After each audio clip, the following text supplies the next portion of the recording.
Hello. Good evening for those of us who are in the UK like me, and welcome to a surprisingly Sotek-free Q&A. We're just waiting for Sotek to arrive, but I figured instead of just sitting there frantically messaging you all saying, he's going to be here soon, I just start without him, because hey, why not? I can. I've messaged him over here on Discord. Hopefully he'll be with us very soon. So, hopefully you can all hear me, and if that's the case, I'm probably just going to dive in with your all-important Q&As, because this week, for our Wednesday Lorebeards stream, we're doing a Q&A. We weren't going to be doing this originally. We were originally going to be doing a second stream about LAWhammer. If you didn't catch our last stream about LAWhammer, the Lizardman City, that was... Oh, I do believe a Sotek's arriving. That was a stream where we detailed out an entire Lizardman stream, and we were going to be adding much more to that, but there was a problem. A pretty big problem, actually, and that's the map. See, I did a big map live during that stream, and right after that, I did a quick copy and a quick paste of a low-res version of that over into Discord, and then closed it, and thinking it was saved on the cloud, walked away. It was not saved on the cloud, so I'm going to have to remap that entire bloomin' place, which obviously does not please me. Hello there, Sotek. Hello. Great to see you. Yeah, well, hey, that's how you know it's truly the City of Dread, right? When it crosses multiversal barriers to inspire dread. Oh, man. I was literally... so angry with myself mostly when I went in to check up the map and tidy up a little bit before we went live for the second version of it. So to say the least, it did indeed fill me with dread. So hopefully now with Sotek here, we're at a place where we can do a Q&A. Is there anything that you would like to add to that before we start? The only thing I'd like to, I think, add at the start is that, of course, happy 2025 to everyone, as this is the first official Lorebeards are back, which is great. We're excited to get back into things, especially when we hit this Sunday and can get into some Bugman discussion, which is genuinely going to be a really, really interesting one. Yeah, I think so. There's a lot there that I'm really excited to discuss, because there are some, A, really, really old character, which is always great, because there's a lot of cool discussions there, and B, I think Games Workshop unintentionally did some funny things with what he represents in the lore, because what he is changed a lot. Oh yeah. Yeah, so if you don't know already, this Sunday we're going to be doing the Joseph Bugman stream that we intended to do at the end of last year. And it's going to be... I think it's not going to necessarily be the stream that everybody expects out there, because when you think of the great brewmaster Joseph Bugman, you pretty much think beer and hitting goblins, right? There's a lot more to it than just that, as we'll be covering this Sunday at 4 p.m. UK time, and you can translate that to your own time depending upon where you are. Yep, but the only other things real quick is that for anyone that enjoys the podcast versions of Lorebeards, we are all caught up. Officially, managed to get that done since I had some free time to do that, so we're all caught up on that, which is really, really nice. All the bonus episodes included, so all the tier lists and stuff, and even the LAWhammer stream, which I don't know why you would listen to that instead of watch it, but if you want to, it's there. I mean, I will never, ever, ever say again that people don't listen to that sort of thing after I got a ping saying that a host of people had downloaded the audio to the streams where I had discussed building up Callaghan, one of the cities inside Reichland, and doing a map for it. And the whole point of that stream is it's a mapping stream. And somebody got in contact and went, this is the best thing to drive to work with. Just listening to you chat away about all the different facets of the Empire and how they could manifest here. And I was like, really? A drawing map stream, and you just listen to it? Sure, you do you. That sounds great to me. But and I think the only other thing, actually no, I would say that's everything. So I think we are good to kind of hop into it. I'm getting a little tiny bit of feedback of my voice on your end, I think. Yeah, okay, let me move away slightly. Mine is souped up from my last stream, so very possibly it's just a bit hypersensitive. How's that? Is that any better? While we're saying that and discussing as to exactly how bad it is, We obviously are going to get a lot of super chats in through the course of this stream. If we do so, we'll obviously be taking those first, but we do intend to get to other questions as well. Make sure if you are dropping a question into the comments that you mark it, if it's not a super chat, with a big Q or @LAWhammer, because if you don't, we will skip over it and we will almost certainly not answer it. So if you do have a question that's burning, make sure you answer it. But our super chats, as always, come first because, hey, if you could be throwing money at us, we're always going to very generously reply to your questions. And thank you very much for any of you that do. You all rock. Yep. Speaking of which, I think we're ready to go ahead and get into it. Sounds good. Endres Baranak says, what's all that Olgu doesn't work in the darkness, but does in the shadow nonsense? Why? Where's the line? Night is just a big shadow after all, isn't it? Right? Okay, so I'm interested as to where the quotation is coming from. Olgu doesn't work in darkness. Yeah, to my knowledge, still getting a little bit of echo. My knowledge, it absolutely does. Like this almost feels like maybe you've been watching a little bit too. Wait, oh, the 4th edition says that? It shouldn't. Where? Can you say where what the source is for that? That'd be really useful. Unless it's like maybe a specific spell. It'd be particularly disappointing if it's something that I wrote. That would be, which is why I'm asking where, because if it's something I wrote, I am going to slap my own wrists because that just is not true. But it is worth noting, though, that in World, there's lots of pithy phrases that are dropped about, oh, it works this way, oh, it works that way. But the reality is not necessarily the same as what in-character wizards may say. But I am interested as to where exactly that quotation comes from. So if you could tell us where that one comes from, that would be great. Yeah, because, I will. Yeah, it works fine. Yeah, I will. Indeed, if anything, it works better because darkness obfuscates, and Ulgu works best when things are hidden and obfuscated. And shadows are obviously a perfect example of that. But shadows work in a slightly better way because they also give you an idea of it or an impression that it could be something else, where darkness is just pure blanking out, so is thus not as important as shadows. But yeah, it works fine in darkness. So it's certain spells from the Winds of Magic book. Okay, so the Winds of Magic book. That was after me. I would never have done that. I'd be interested as to which ones did that because it sounds like a nonsense to me. Yeah, interesting. That would have been okay. So it's only it's not all the spells. It's 2 specific ones. So it's cool. Shadow Grove and Substance of Shadow. Which hold on, I'm gonna take it. Forgive me, everyone in chat. I just want to look at these real quick. Well, while you're doing that, why don't I quickly bring up the next question so that I've already found it. You've already got the first one. What's it say? So Shadow Grove is you create an area which all shadows. You create an area in which all shadows are perceptible, even those cast by invisible creatures or etheric manifestations. Yep. Creatures possessed by demons or spirits cast multiple shadows, one for themselves plus additional shadows. A light source or natural light is required to see the revealed shadows. This spell will not work in complete darkness. Well, that one's pretty obvious as to why it wouldn't work in darkness, because it requires you see a shadow. And then Substance of Shadow is you make a target invisible and partially insubstantial. The target must be positioned entirely within a shadow, but this must be caused by an object blocking a visible source of light. Total darkness would not affect the spell. But I mean, if it's making someone invisible, why would you need to make them invisible in total darkness? That's an odd one because the very concept of darkness is shadow.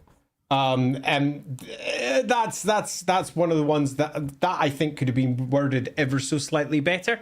But it's still relatively clear. I have no issue with either of those. Yeah, spells. I think I agree with both these spells because I see what they're getting at. But it would just be it's just an interactivity with these particular spells.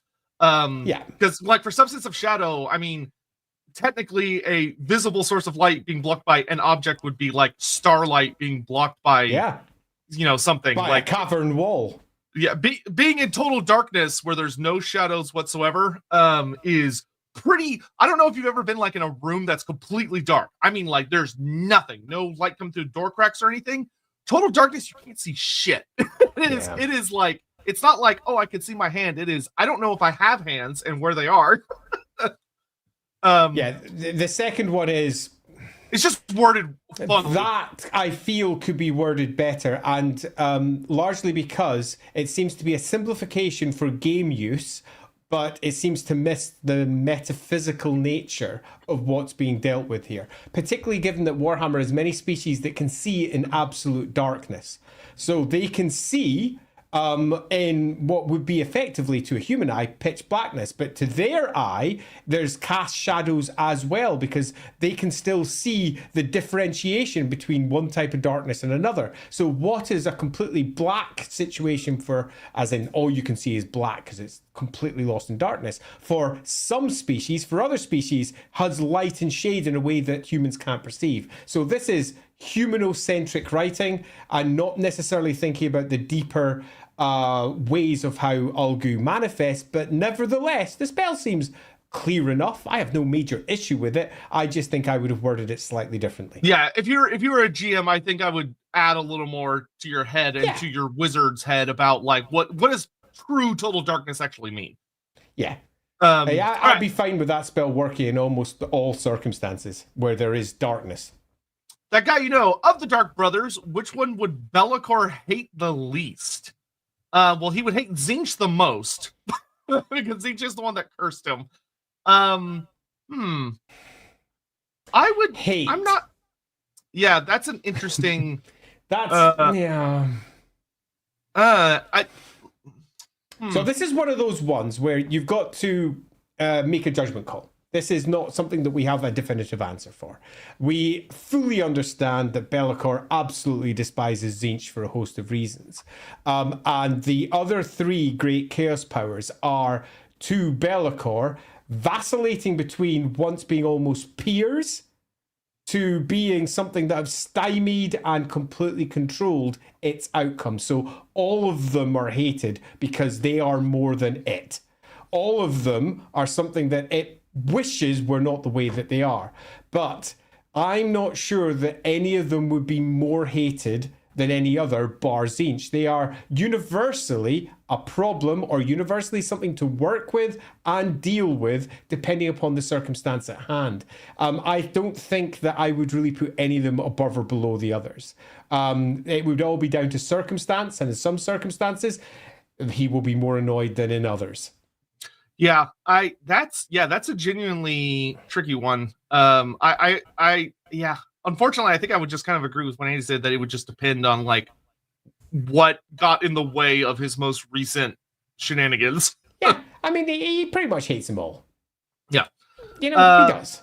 Peyton Burrows, how does Skaven Fear Musk work? Is it like a skunk spray or just pissing and cowardice? Squirt the musk of fear!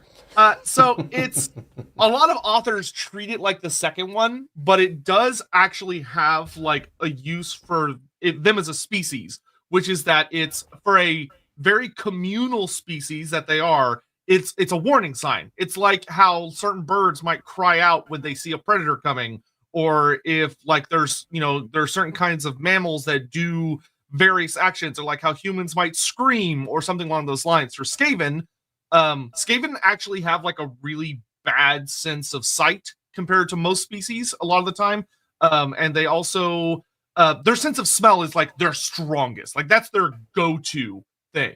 So they communicate a lot of things by smell. And the Smusk of, the Fear Musk is exactly what it sounds like. It's the Skaven communicating that something is really, really scary. And when there's thousands of them, it's really noisy, so they can't hear very well. Their sight's not the best, and they block each other. So smell is the best way to communicate in the way that they as a species operate. So if they smell Fear Musk coming from that direction, well, that means something really bad's happening in that direction, and they need to either get out of the way, or if they have a way to deal with it, which is going to be the usual response. But there are some among their species that'll be like, oh, that's where the threat is. So even in a strategic war sense, it could be a really, really useful tool, because they go, okay, that's where I need to send my better troops, or I need to know what's happening over there. We're being flanked, and they're able to communicate that information much more efficiently than sending a messenger or something.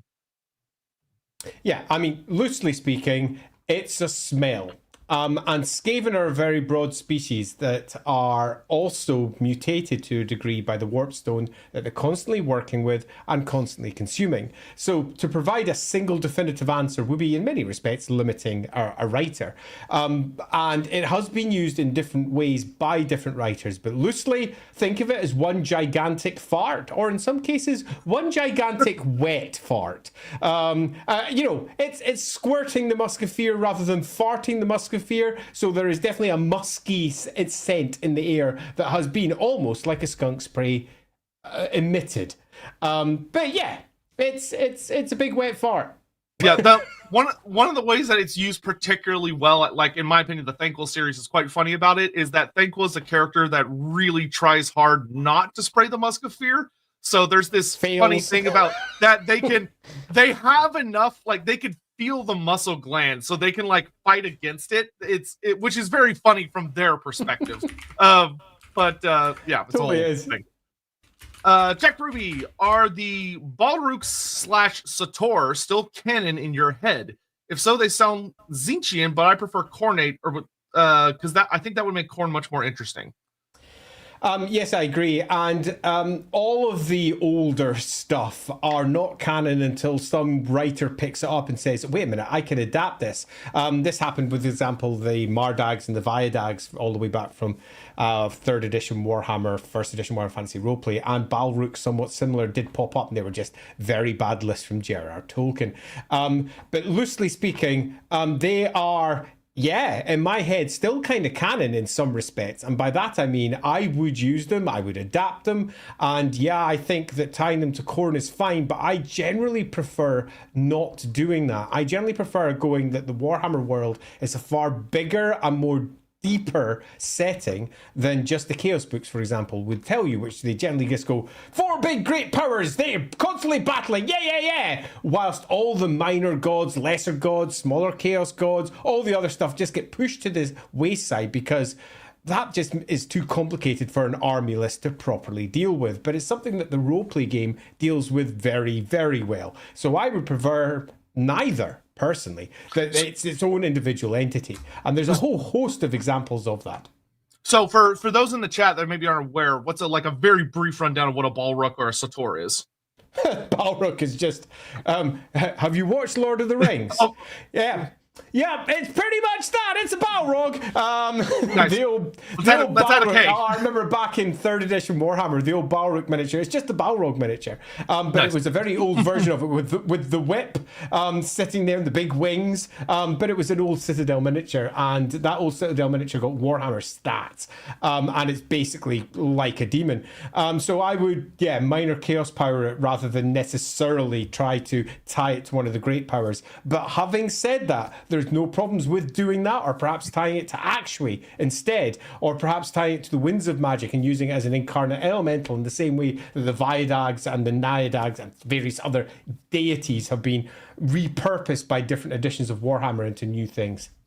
Yeah, that would work well. I mean, you think about how common fire gets put up by humans as this divine force, like there being a chaos god of fire would not be that much of a stretch, or a chaos god that has a strong affinity with fire.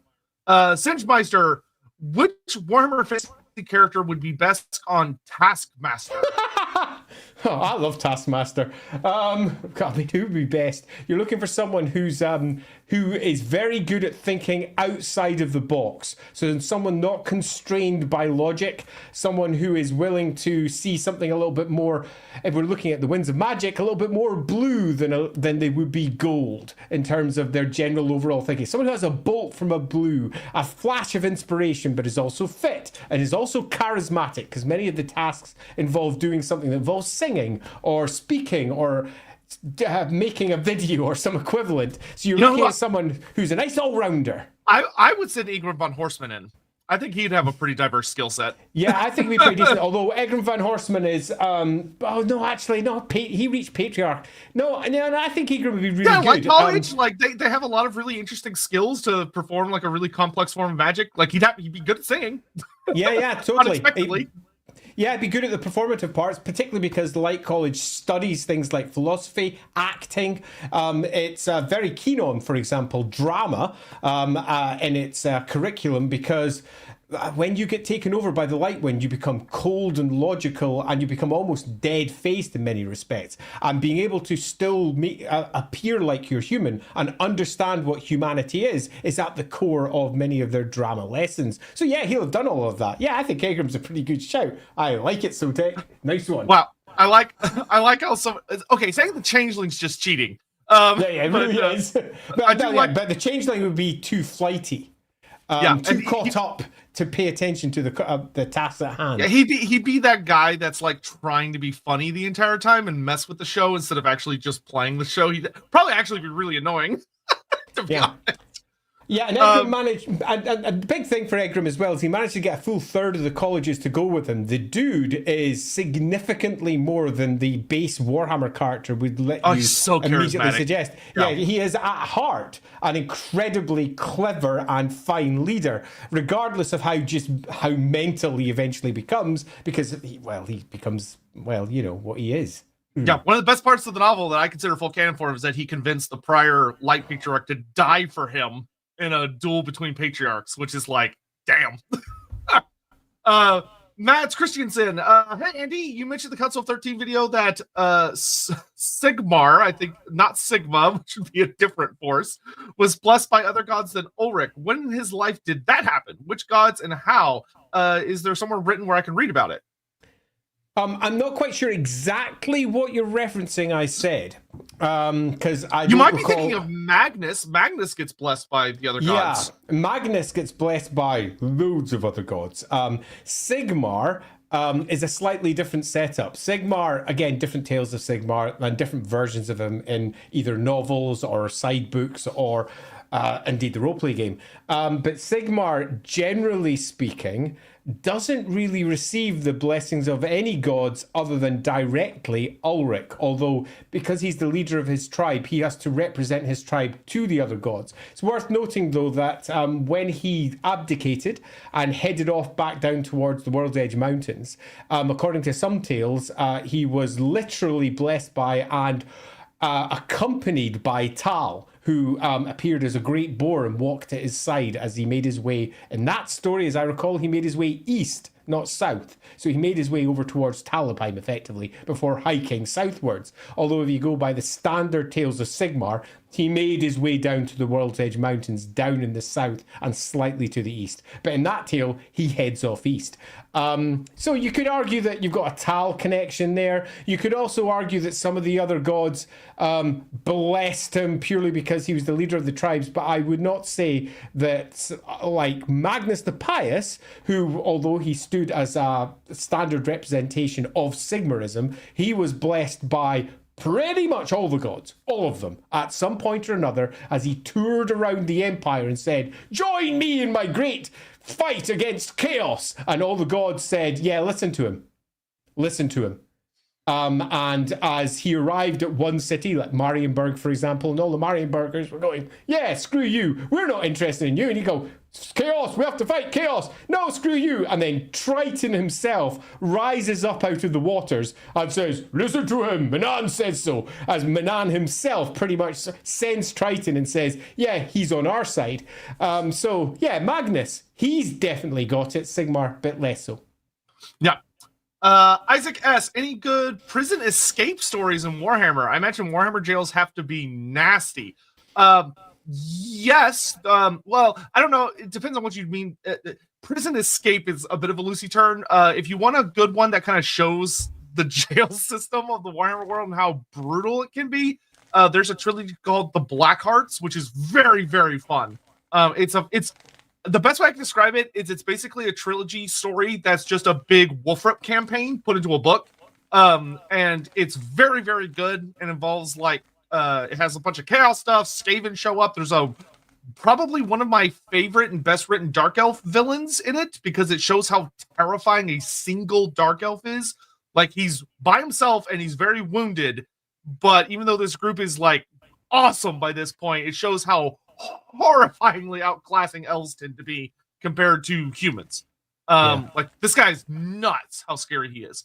So I'd probably recommend that series. For more kind of like grimy, dirty kind of stuff where you kind of will like see prison type things. You could also check out the Brunner the Bounty Hunter series. He has some interactions with those systems, which is also a really, really good series. So, but I can't think of like the roleplay game has a lot of jailbreak rules and like mentions of stories and stuff. If you just get those, like the newest book, I think it's Light Steps and Deft Fingers or something like that, which is includes a segment on the City of Laws, Talabheim, and it talks about like the judicial system and prisons, and it has a section dedicated to prison break, so you might check that out. Yeah, I mean, you'll find the prisons pop up in novel after novel after novel because they're a classic setting for grim darkness and awfulness. Right from the very beginning, take for example one of the very first Warhammer novels, Drachenfels. That starts off with one of the core characters in jail in a debtor's prison from the big fuck up of the last play he attempted to put on, and some of the details of that are pretty awful. So yeah, throughout the course, whether you're reading about, I don't know, one character or another, they're going to pop up in jails. But in terms of actual escape stories, other than games I've run myself, where, for example, Riker's Prison, not that it's based off Riker's Prison over in New York at all, down in Marienburg, over in Rikers Isle. I had staged quite a few from there, but that's my own personal games. So, yeah, not any that come to the top of my mind. Yeah, I was going to say, I know in my Wolfrip campaign, we got sprung from an Altdorf prison after we may or may not have run afoul of a judge that was a Sulcanite, which that was fun. Brock 6000, getting into Wolfrip, Lorebeards, and LAWhammer has been helping me get through a tough period. Thanks, lads. Also got my copy of Dark Deeds. Yay! Dark Deeds, which my copy is currently sitting here. And if you haven't purchased your own copy, go do so at madifius.com or madifius.co.uk. And yes, I will take any opportunity to tout it. 97. What are some reasons someone falls to Tzeentch? Could one reason be a person of lower social class trying to stage their lot in life? Yeah, that's probably the Classic. most reliable, genuine way that Tzeentch. Because of like the scale of Warhammer, a lot of the characters you tend to hear about are like, oh, big wizards, and it's like magic corruption that gets them. But like when you're talking about the regular Joe Schmo people, most of the time the way Tzeentch gets them is change in status or change in class or change in situation of genuinely desperate people, and this force reaching out to them saying, wouldn't you like a better lot in life? Wouldn't you like to not be downtrodden, not to have these assholes walking all over you? Like, Tzeentch probably has one of the most sinisterly tempting relationships to the average people. And in a lot of ways, that's what makes Tzeentch the most dangerous by far of the four greater powers. I mean, we could probably argue this with each of the four, though. True. But yeah, absolutely. Loosely, the word we're looking at is change, and that is also inherent in magic. Magic allows you to take the standard cause and effect of the physical world and go, yeah, nah, I'm going to make it go this way instead, which is why Tzeentch is also the god of magic. Magic is at its very heart change. So anyone that is looking for a change in their life, and that's not necessarily just the downtrodden, it can be the richest person in the world who just wants something else. And it's not just simply about greed. Greed is often when we're looking towards excess and too much and Slanesh. This is someone who's looking for something fundamental to change in their life. And anyone who's looking for that, anyone who sees that the pastures may be greener on the other side, are open to the temptation of Tzeentch. And that is where, for example, Egram van Horstman can easily step in, someone who couldn't quite get what he was looking for from the colleges of magic, so thus change seeps into his heart, and Tzeentch suddenly looks like a good answer. Yeah, a great example.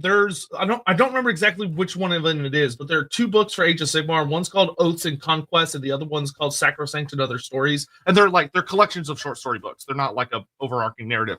And it has one of my favorite Age of Sigmar stories ever written, which is a short story that, to put it very, very simply, you basically get a very interesting perspective of, you start with the Stormcast Eternal, who remembers the fall of his city, and he remembers it as like this beautiful, wonderful city that was full of kind, generous people. and he loved his family and he loved his people, and they were betrayed by some of their fellows. They were betrayed who let in Tzeentchian cultists and demons. And then when you get later in the story, you get the Tzeentchian character's perspective, and they were a peasant. They were this person that was a beggar on the streets, and she lost friends and family to starvation. And there were these nobles that saw themselves as great and awesome, but they didn't take care of their people. They left them to live in squalor or let them die fighting chaos and stuff. And Tzeentch comes to her and is like, I can make life better for you. I can make life better for your people. And you get this thing of, in a lot of ways, she comes off as the much more heroic figure in the story, and Sigmar doesn't. It's one of my favorite stories because it shows Sigmar in a really ugly light and Tzeentch in a very good light. Even though the Tzeentchian character fulls on admits, she's like, I know Tzeentch is gonna like twist this into something horrible. Like, I know, I get it, but this is still better than what I was doing because at least I have a choice. At least I have a chance here. And it's such a good showcase of a lot of the people that fall to chaos. They're not evil. Like, a lot of people that fall to chaos are not bad people. They don't start bad. It's like there are a lot of genuinely heroic. You know, Dr. Festus is my favorite example for Nurgle. There's a lot of people who fall to chaos with nothing but good intentions in their hearts. Yeah, and you got to remember that in the Warhammer world, the Chaos Gods, as we understand them, which are horrific entities, are not universally worshipped as horrific entities. If you take a look at how the Chaos Gods are worshipped in some parts of Norska, for example, where they're just part of a wider pantheon, and appealing to them is not seen as a bad thing, because they are gods, and they can resolve stuff. And we've said this before, but in many respects, the Chaos Gods, they win. They do it. They are the ones that are going to come out of this with the gold star. And if you happen to be a worshipper of Tzeentch, for example, you're very likely, if you do well and you come out of it as potentially an exalted version of who you were, and you eventually rise up to become a demon prince, you're going to live forever in absolute success. They're an interesting set, the Chaos Gods, because for all they are portrayed as the bad guys, they're also the winners. Good old Rumpleforeskin. Good to see you. Just here to say Happy New Year, you glorious beardy bastards. Well, Happy New Year to you as well. A Happy New Year to you as well. Sean Schultz, how do Wood Elves view the ogres, vice versa? So there's from far away. Yeah, generally speaking. Actually, so this is where I'll kind of point to, Andy did a Q&A this past Sunday where he talks a bit about the elf-ogre relationship that I would really recommend checking out. But generally speaking, elves don't have the nicest views of a lot of the lesser races. They won't always communicate this. They usually keep it to themselves. But they would see ogres as big, nasty animals. They're dirty, they're filthy, they make a mess, and they eat literally anything they can get their hands on. And they're big, dumb brutes. Oh, sorry, you're not done yet. The flip side of that is that the ogres are very, very interesting for their perspective on elves, because a lot of ogres that actually get to deal with them, like at a distance, they go, oh, those are the skinniest, not worth eating. Like, what a pain in the ass. They're so fast. Like, they don't even like thinking about elves. They're just a pain. They talk too much. They're too hard to get. They're not even worth eating because they're so skinny and tall and spindly. There's nothing. The ogres just don't like them a lot of the time. And even when they do deal with them, elves are weird. Like, one of my favorite stories is an ogre tyrant getting tricked by the wood elves because they invite him to, like, he goes into Athel Loren intent on fighting, and they instead invite him to a big banquet. He's like, oh, okay. And him and his lads get given all the food they could possibly want, lots of dream wine, so they get absolutely wasted.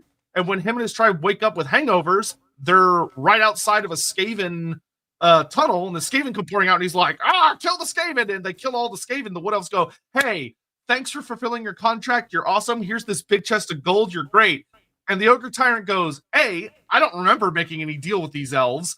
B, I don't know how we got out here. C, this is freaking me the fuck out. Get the money. We are never coming here again. We are leaving, and we're never coming back. Yeah, and I think that's in many respects a nice, easy way to summarize it. The Wood Elves view the ogres as something that can be used. They are a potential tool. They are dangerous animals that will bite your hand off if you get too close, in the same way that we might view any animal that's a large predator that wants to eat us. A lion or a tiger. We don't sit and look at them and go, yeah, we'll just happily chat with them. Yeah, no, you keep them at a distance. But you might cage them. But elves view the cages in a far more complicated way than we might. It's not just simply bars of steel, it's also the bars that sit within the mind, because they're more than happy to use other people and beguile them with words and situations and using their weaknesses against them. And as the situation nicely described there by Sotek concerning ogres being tricked into doing the deeds of the elves goes, that's completely par for the course. And obviously we have two different types of wood elves. We've got the Azrai sitting down in the south. We've got the Aenir up in the north. And if anything, the Aenir will be much more likely to use ogres. Not let them live with them. Gods no. Ever. They're animals. You'd never let them in that close. But you would happily use them, happily deal with them. Where the far more xenophobic Azrai in the south, it's going to be really down to the individual courts and how those courts manifest and how they work through their gods and use others around them. Because some of the elves will happily wine and dine and manipulate, where others will see them as nothing more than something to exterminate. Because the elves of the south, the wood elves, the Azrai, they are proper nasty. And many of them will see the ogres as nothing more than sport. Something to hunt, something to kill, something to bring into one of their arenas and slowly chip away at over the course of multiple hours until eventually it dies from 1,000 wounds. Elves are dicks. Yeah, and and that's if they even choose to get like directly involved. I assume the Lore are good at this as well, but the Azrai are really well known for they'll just change the paths in the forest. So like an ogre army will come in and they'll just wander and pop out and run into like a Bretonnian settlement or an Empire settlement or whatever, and be like, oh, and the Wood Elves go, okay, problem dealt with, not our problem anymore. Yeah, agreed. All right, bloke person, evening there, lads. Which elf god would be a better creator of an artifact that translates language? Hoeth because knowledge is power, or Loek because the party has no fun when no one understands one another? This sounds like a GM question. So he's asking which elven god would be most likely to create a probably universal or at least somewhat universal translation device. Yeah, the answer is obviously Hoeth. But there's more to it than just that, because there's lots of different stories you could spin for other gods. We could very easily say Isha, who is desperate to communicate with her children that she can no longer touch anymore as she weeps away, creating effectively a universal translator so that she can get access to it. But she wouldn't be the one that creates it. If you were looking at the more mythical view of how these gods are generally presented, she would seek for a favor from someone like Vol, and she would go to Vol and say, hi, Vol, the great artifact creator, I want this so I can speak to my children. And Vol would say, impossible, because the mortals don't speak the language of the gods. Well, I require something that allows me to speak to them. We are trapped here in the realm of the gods, and yes, we are now so impressive, so mighty, the mortals can't quite understand what we're saying. But perhaps you could craft one of my tears, my great passion, my agony, into something that would allow the elves to communicate with this once more. And Vol then takes one of these tears and shapes this tear into an artifact that allows the god to speak to her children. But in turns, as this tear falls into the material realm, as so much is embodied by this that anyone that speaks in and around it would be perhaps taken up with the awareness and knowledge of whatever is being said around it, and that would give you an artifact in that example. And you could easily fashion a story like that for all the gods, because all of the gods and their own individual situations could have a myth attached to it. But if I was going to summarize it all, I would say you should probably involve Vol. Yeah, I would definitely, yeah, absolutely. And the depending on how much of a dick you want to be about it, like if you want it to be kind of more of a casual, this is something that allows my party to just talk to each other thing and keep it relatively simple, you could do that. But you could also have it like where one of the underworld gods is involved, like Hakari, the mistress of magic, and like there are unintended consequences because the party's using it as a translator, but it actually is meant to do another thing that's a lot more dangerous. So you could have fun with it depending on how you want to deal with it. Yeah, I mean, if we were to summarize it in general, it would be create a story. Yeah. Create a myth, and that makes it much more interesting.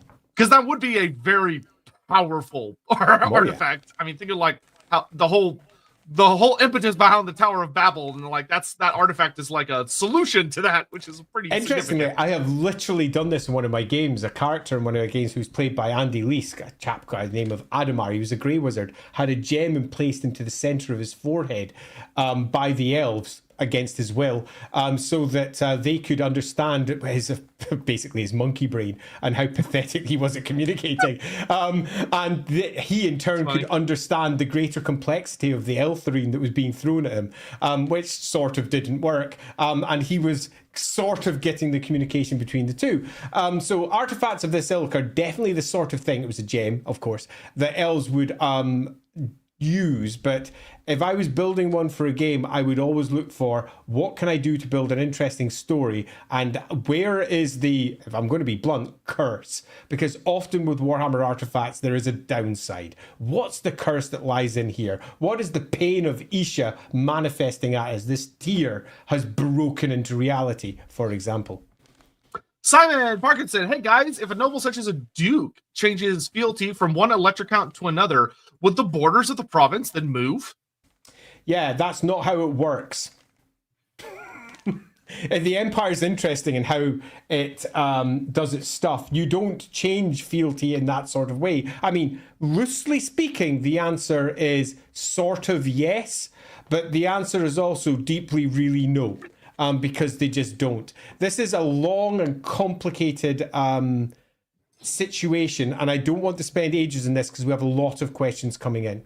So I'll simply say that Magnus the Pious completely rebuilt the empire from the ground up when he became emperor back in 2302 in the imperial calendar, closer to 2304 actually. And a part of that was ensuring that the grand provinces remained solid and they couldn't fall into complete disarray once again. And a part of that is answering this question, which is that dukes, the whole system of fealty, depending upon which of the provinces you're in, they all deal with it differently, but the whole system of fealty is not something you can break.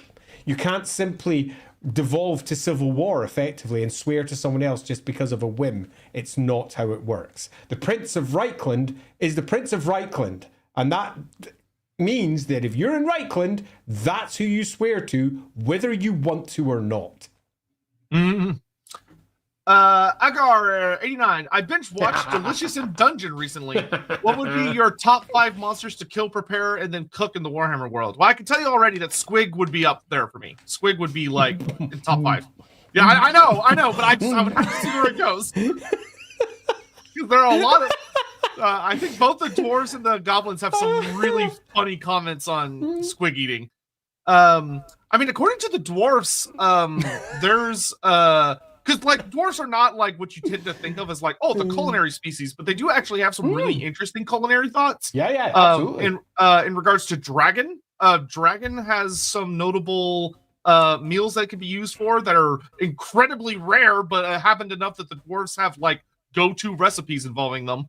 I think they might also have something to do with troll, which sounds horrible, but to be fair, when you learn about some of the stuff that dwarves eat, dwarves are kind of disgusting culinary-wise. Yeah. They eat some, what we would probably think is rancid shit.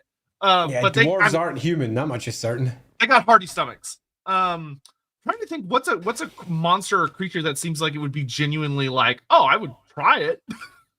I mean, well, one of the great problems with Warhammer species, and they sort of dance around it in Delicious in Dungeon, is that so many of them are actually sentient. The idea of eating other sentient creatures is just a little bit yucky.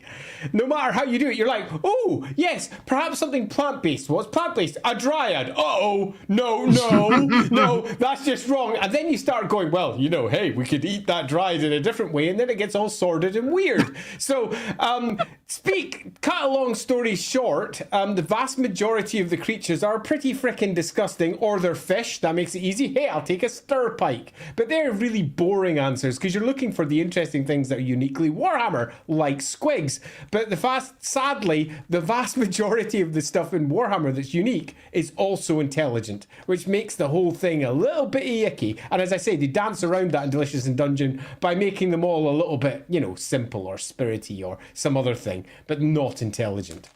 Yeah, I would guess you'd probably like just a weird list on the top of my head. I would probably say like squigs, maybe a finworm. A finworm could be interesting. The big snake creatures. I could also see maybe certain kinds of octopus. Bog octopus would actually be really interesting. And God, you'd have plenty to eat. Good Lord. You'd be there for long. I once wrote an article for Fantasy Roleplay 2nd Edition where we were discussing dragon turtles and how dragon turtles, because they can breathe fire, one of the little asides was a chef by the name of Blasco explaining how if you killed them in a particular way, they cooked themselves on the inside, and that the entirety of the dragon turtle could feed an entire village because they were so large. So yeah, there's lots of things in the Warhammer world that you could definitely do, but dragon turtle feeding I would probably say like giant clams. Yeah, I'd probably then say Rhinox. Rhinox would probably be a good one.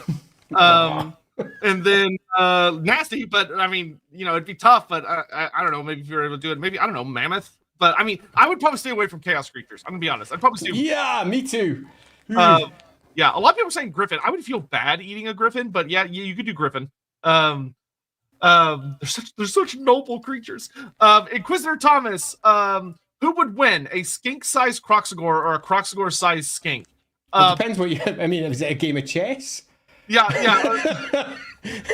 What are they doing? In a fight, right? I would probably go with whoever's just bigger because the muscle mass is going to be kind of crazy. So a Kroxigor-sized skink would probably be pretty terrifying. I'm going to be honest. If we're talking combat with the Kroxigor-sized skink, if we're talking a race, a flat race running over a certain distance, the skink-sized Kroxigor will easily win. So yeah, there's different setups. Actually, the way I would put this is the skink would gain a lot of really cool upgrades by becoming Kroxigor-sized. The Kroxigor would not gain much out of becoming skink-sized. A lot of its natural abilities would grow significantly worse. Yeah. It's shrunk. Yes, my first super chat.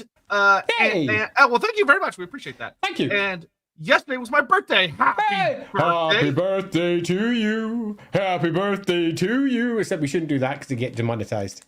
Yeah, somebody owns that for some reason.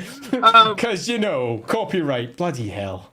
So true Warhammer fashion. Here's a gift. Thank you. Yeah, because you give gifts on your birthday in Warhammer. True. Also, do you guys think that we'll see martial arts sex for Cathay, Shaolin, Taoist, or martial art clans like those in wuxia novels? I will say yes. We do know that there is a martial fighting thing. The dragon monks are the most notable. There's the dragon monks who have been like one of the few things that have consistently been mentioned in Cathay way back. Like on one of the older maps. Where GW barely ever touched that part of the world, they would point at a part of the map and be like, oh, well, that's where the celestial dragon monk monastery is. It's right here. And you go, oh, cool. So there are monks that practice, and there are mentions in I want to say Warhammer Fantasy Roleplay 2nd Edition that talk about like the dragon monks of Cathay wield no weapons. They use their bare fists, but they can kill an ogre using like impossible techniques and stuff like that. So they're out there. I'm sure they'll show up in Total War at some point. There's some nonsense Orientalist views in some of them, but the answer is yes. Yeah. It'll be funny to me to see it when they actually get developed, like how they do it. But I mean, if you just go look at Total War right now, some of the hero characters like the Astromancers, and the Celestial Dragon characters, and a lot of them use martial art type attacks if you actually go in and zoom and watch their combat animations. Darius Rose, hi lads, happy new year. Just finished my master's thesis on large herbivores in South Africa. Well, that's kick-ass. Well done. And moving on to publication. Darius. Feeling good, so here's some money. Thanks for giving back into fantasy. Thank you very much. Darius, not to give you more work to do, but if you ever want to use all that research and be like, I'm going to create some Warhammer creatures that would be in those areas. I would love to see that if you want to make Yes. that a thing. Start a thread down in Discord about it. That'd be cool. You should use your expertise to expand the world. That'd be really cool.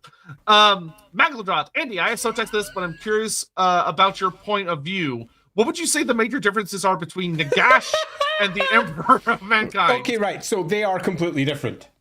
Whilst it'd be very easy to draw many comparisons, and indeed we have done this at a previous stream, they could hardly be more different if they tried. The gigantic supreme dick that is the Emperor of Mankind, who has gone through various incarnations in his however many tens of thousands of years of life before he eventually rallies all of humanity together and then does his empire building thing, or Nagash, the I will turn everybody dead so that there is peace and no longer chaos gods. The pair of them could hardly be more different in terms of their overall approach. Nevertheless, they are both effectively divine entities, and they have surprising similarities if you're looking for them. But on face value, they could barely be more different if you tried. I mean, They're about both as good of bosses / father figures as each other. that's I mean, you can easily start drawing comparisons. But yeah, one is the creator of the Space Marines, and I'm truly bad dad. And the other is Nagash. Man, Nagash. Yep. Hoplite, order Dark Deeds through my local shop. Yes! Hey, awesome. That's great to hear. I'll soon be running my first ever Wolfrip campaign, and I'm doing enemy superb. shadows. Awesome. Best of luck with it. Please let us know how it goes. Yeah, put it do in the so. Warhammer Discord. I pop in there and read y'all's threads. So Yeah, that'd be amazing. I'd be very interested to hear how it all goes. Also, if you haven't watched our crazy version that's spreading out over on LAWhammer, do take a watch, because there is, amongst all of the craziness, quite a few very new ideas that might give you some different twists that you could take in your version of the campaign. Yeah, as the easiest one that I'll point out is that Andy's end of Death on the Reich, I think, is much better than the book version. I'm not a fan of the book version, I'll be honest. Yeah. Well, there we go. It's not horrible. You just read and you go, oh, well, that's a little cliche.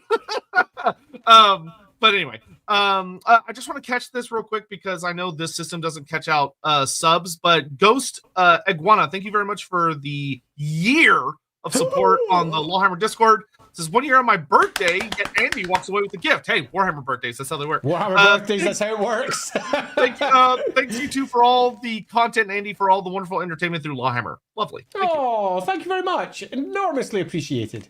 Jack Ruby. Mordig, cripes. Who is Mordig, the Arabian ghoul god? Nagash, maybe? Man. So, Obscure. Okay, Yeah. so, we don't know. That would be a nice, easy way of pinning it down. I can't think of where that was in. Was that in one of the novels? Mordig. I would think so. Hold on, let me. Off the top of my head, I would say that was probably Neferata, somewhere around there, because I recall it in the back of my mind.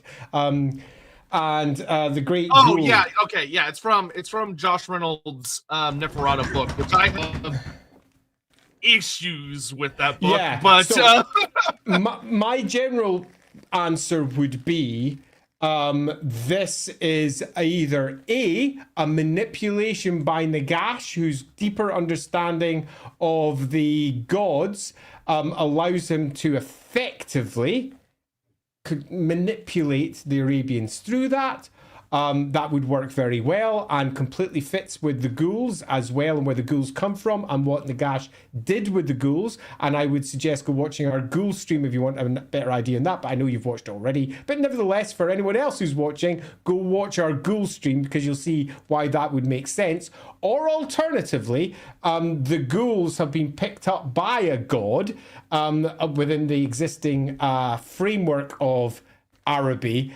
And that has its own interesting implications. But broadly speaking, we don't really have an answer for this one, because I'm pretty sure it was created for that novel. But that's off the top of my head. It's only in that novel. Yeah, I can't remember if in the novel I think the novel might talk about where it originates from, but it could also, because like Neferata lives in Araby for a while, so it could be a Neferata thing. I'd have to reread it, which I would rather not, but I'd have to. So apologies for not having that completely in the front of my mind.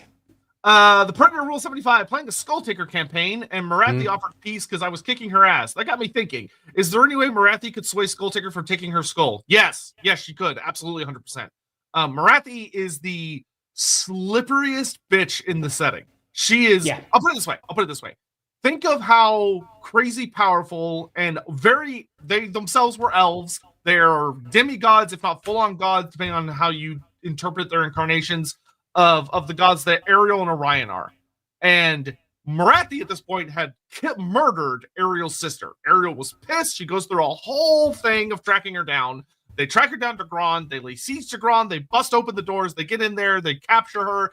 And Marathi manages to not only convince Ariel not to kill her, but ends up giving Ariel a bunch of knowledge that is basically a ticking time bomb.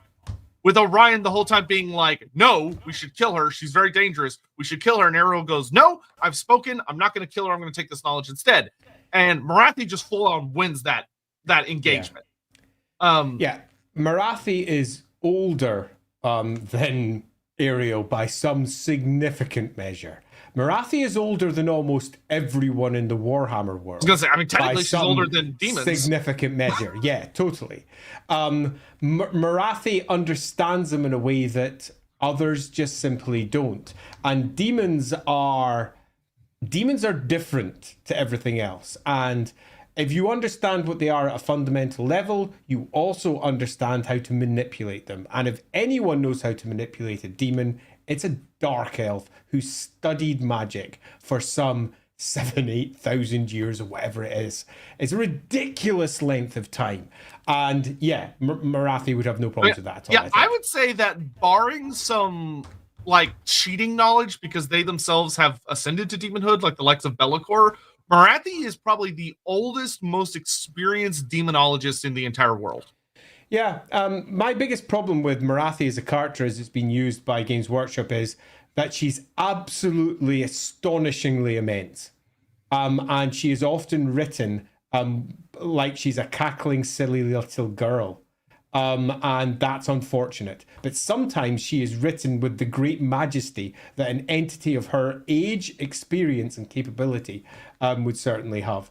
But particularly with Dark Elf writing in general, they are often just presented as moustache-twirling bad guys who are constantly stabbing each other in the backs in the most ridiculous ways in a fashion that is almost childish, where the reality of what would be required for an entity that old to continue for that long is probably something quite different. So the answer to this one, I think, is yes. I'll leave it at that. There's more I could say, but I'm just going to leave it at that because, yes. Cole Patterson, I'll be at the gym while listening today. What peoples in Warhammer have a gym culture in the ancient Greek sense? What do you think would be unique to them about it? Yeah, so there's quite a few of them, actually. Tilia, for example, has a long established history with, for example, their amphitheaters and their gladiators who have effectively a gym culture. It's also worth noting that of all the gods, Myrmidia has taught her peoples the truth, in some respects, of what is required to keep a soldier fit and healthy, has taught about diet, has taught about exercise. And this is divine revelation. This isn't one of those things where the stupid humans don't understand this stuff, because in the real world, that was the case. They got shit wrong all the time, but the gods have literally passed this shit down to their various worshippers, or those who at least are in their camp. And Myrmidians have a strong grim culture also, but in a very different way. This is manifested indeed even in the LAWhammer streams, where we have, for example, a bright wizard who is the mistress of one of the primary characters in the game, and she's doing laps, as I recall, on one of her first introductions around the College of Magic, and she's doing so because she's been brought up with Myrmidian beliefs, because she was brought up by somebody and taught war by somebody who had a Myrmidian background, because they were taught by the Leoricans. The Leoricans are a subset of the Myrmidians, Leorican monks who teach people how to approach warfare, and a part of that is proper diet and exercise. Yeah, I would say the main non-military exports of Myrmidia, you could probably argue, would be like dietitians and gyms. Would be like a really strong, like, average human, basic person cultural impact that Myrmidia has had on the wider old world. Yeah, I think it's also very likely that there is a strong culture of fitness and keeping yourself in the best state that you possibly can to the benefit of Great Cathay as well, particularly amongst their militaries. So Grand Cathay, I think, would also have, whilst it might not be a gym culture as we understand it today, but a culture of fitness and keeping yourself in peak condition that's quite different to the Empire that kind of doesn't understand how any of this works. But they do understand the importance of training, which is not the same as gym culture by any stretch, but it is training at their individual martial capabilities or their militias or whatever else it might be, quite different to the gyms. But I do think that Grand Cathay, for example, certainly would, and Tilia certainly does too, probably Estalia as well. Theo Bonara, would you consider making an episode on the Goblin War? I have a dissonance about orcs between their achievements and their depictions I'm trying to resolve. My failure drives me mad. I think that could definitely be on the to-do list. Yeah, I think that's a good idea. And Teo, apologies if I'm pronouncing your name wrong. I think that's a good subject. Thanks very much, of course, for the super chat. The Goblin War is a fascinating one because it's changed over time, because originally the Goblin War was just a war between the dwarves and the goblins. But as time went by, later writers went, nah, fuck that. We're going to bring in every green skin known to man. And the Goblin Wars changed. So yeah, that should be fun. Yeah, and what I will say to the second part of your thing about the difference between how greenskins tend to be portrayed versus how like apparently terrifying they are. There are some books that do a pretty good job of showcasing it, and it tends to be like kind of a matter of perspective. But like the Fall of Dragonback is a really good, just nice little book that shows a very dwarven perspective on greenskins and the Fall of Ekrond, and it's scary. I mean, it's very, very scary. So I would heavily recommend that one to check out, and maybe that'll provide some thoughts on that. Captain Magma, build a minor Chaos God stream. Oh, that's something we'll probably do on a Wednesday at some point. Yeah, that seems a good idea. There's even rules for doing so if you want to do in the old Slaves to Darkness book, the very first Realms of Chaos book. Lost in the Dam. Lost in the Dam, pardon me, that's it. Where you can randomly roll up your own god, and that's where Queethel Grizzlegut first popped up, because that was the example of a new Chaos God, and that was taken from a basic Skaven and then turned into divinity. Yep. Thank you, by the way, to Grace Gordon. No message here, but thank you very much. Appreciate it. Darius, speaking of ungulates such as hoofed animals, are the giant boars like rhino-sized, like the Megalochorus, a prehistoric pig, and the Entelodonts, hell pigs? Also, Narla is the best girl. Good old Narla. Some of them are. Yeah, this is one of those things where realistically, based on how big orcs tend to be, they would be very large boars. Some of them would be even bigger, depending on the greenskin riding them. Games Workshop is never worried about that. They just go, oh, they're cavalry sized, and they never dive any deeper than that. Yeah, pretty much. So, in reality, there's probably multiple species of giant boar of various kinds across the Warhammer world. And some of them would be very different to each other. Some of them are going to be proper megafauna. They're going to be big, where others are going to be much, much smaller, but rideable by, say, goblins or some equivalent. And goblins, by the way, aren't that small. Don't think of goblins as tiny little things. Goblins are... they're almost human-sized, and they stoop over, and some of them are very cartoony in their presentation, but some of them aren't. So, long story short, yes, but much more beyond. Yeah, this is actually one of those things where I would also point out the AOS Iron Jaws, that they really went crazy with like different sizes of big pig monsters. Any of those could easily exist in fantasy. Like, especially one of my favorite models that I would put in a fantasy setting would be, I forget what it's called, but they have one that's like, it's a boar that's so big, it's got like 3 different Iron Jaws riding it, where like 2 of them are hanging off the sides and one's on its back, because it's such a big pig. And that could easily exist in Warhammer as well. Magladrod, you once mentioned you both had different interpretations of Archaon. Just curious how you both thought of him and what your differing thoughts are. I feel like that would be more of like an Archaon-based specific stream. Yeah, we're going to have to do that at some point. Archaon is an extraordinarily important character for Warhammer, both in terms of how badly they fucked up Archaon when it came to the Storm of Chaos, and how central Archaon is to the eventual destruction of the entirety of the Warhammer world. But the overall story of Archaon, where he comes from, where he eventually lands, and why he did what he did, is certainly open to interpretation, especially given that much of the detail that we have for Archaon comes from the novels. And as we've discussed on multiple occasions, the novels are a bad primary source for Warhammer lore. The core primary source is always the army lists. The novels are an additional source, which are, from the perspective of writers, we were told to ignore them. Yeah, so what I'll say to this is that, so the big difference is that you have to keep in mind, there are a couple of different Archaons. There's the original Archaon from the Champions of Chaos book, which is 5th edition. That was the days, There's Rob Sanders' Archaon from his 2 novels. There's Josh Reynolds' Archaon from the final Black Library book for the End Times.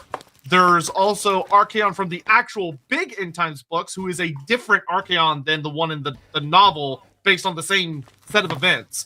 And then, like he said, there's also Storm of Chaos Archaon, who is a loser. And then you've got Headbutt. Donk. Yeah, and then you've got the Army book Archaon, who's also, and these are very different characters. They all of these Archaons, most of them have completely different motivations. Many of them have different powers. The big thing is that when you read a lot of that, the only thing you can do is really take what you go, well, I think this is how I would prefer. Like, this is my favorite version of the character based on the tools that I'm given. And it's very likely that my version of that is just going to be a little different than Andy's version of that. But that'll make a fun stream in and of itself at some point. Yeah, I think that's a separate stream, because there's so much to discuss.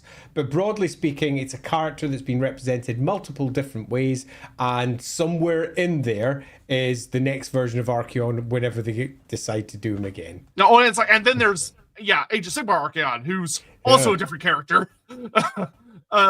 Bishop of Cheddar, do Chaos Undivided worshippers worship the 4 gods equally, or do some prioritize 2 or 3 of them and mainly ignore the others? All the above and more.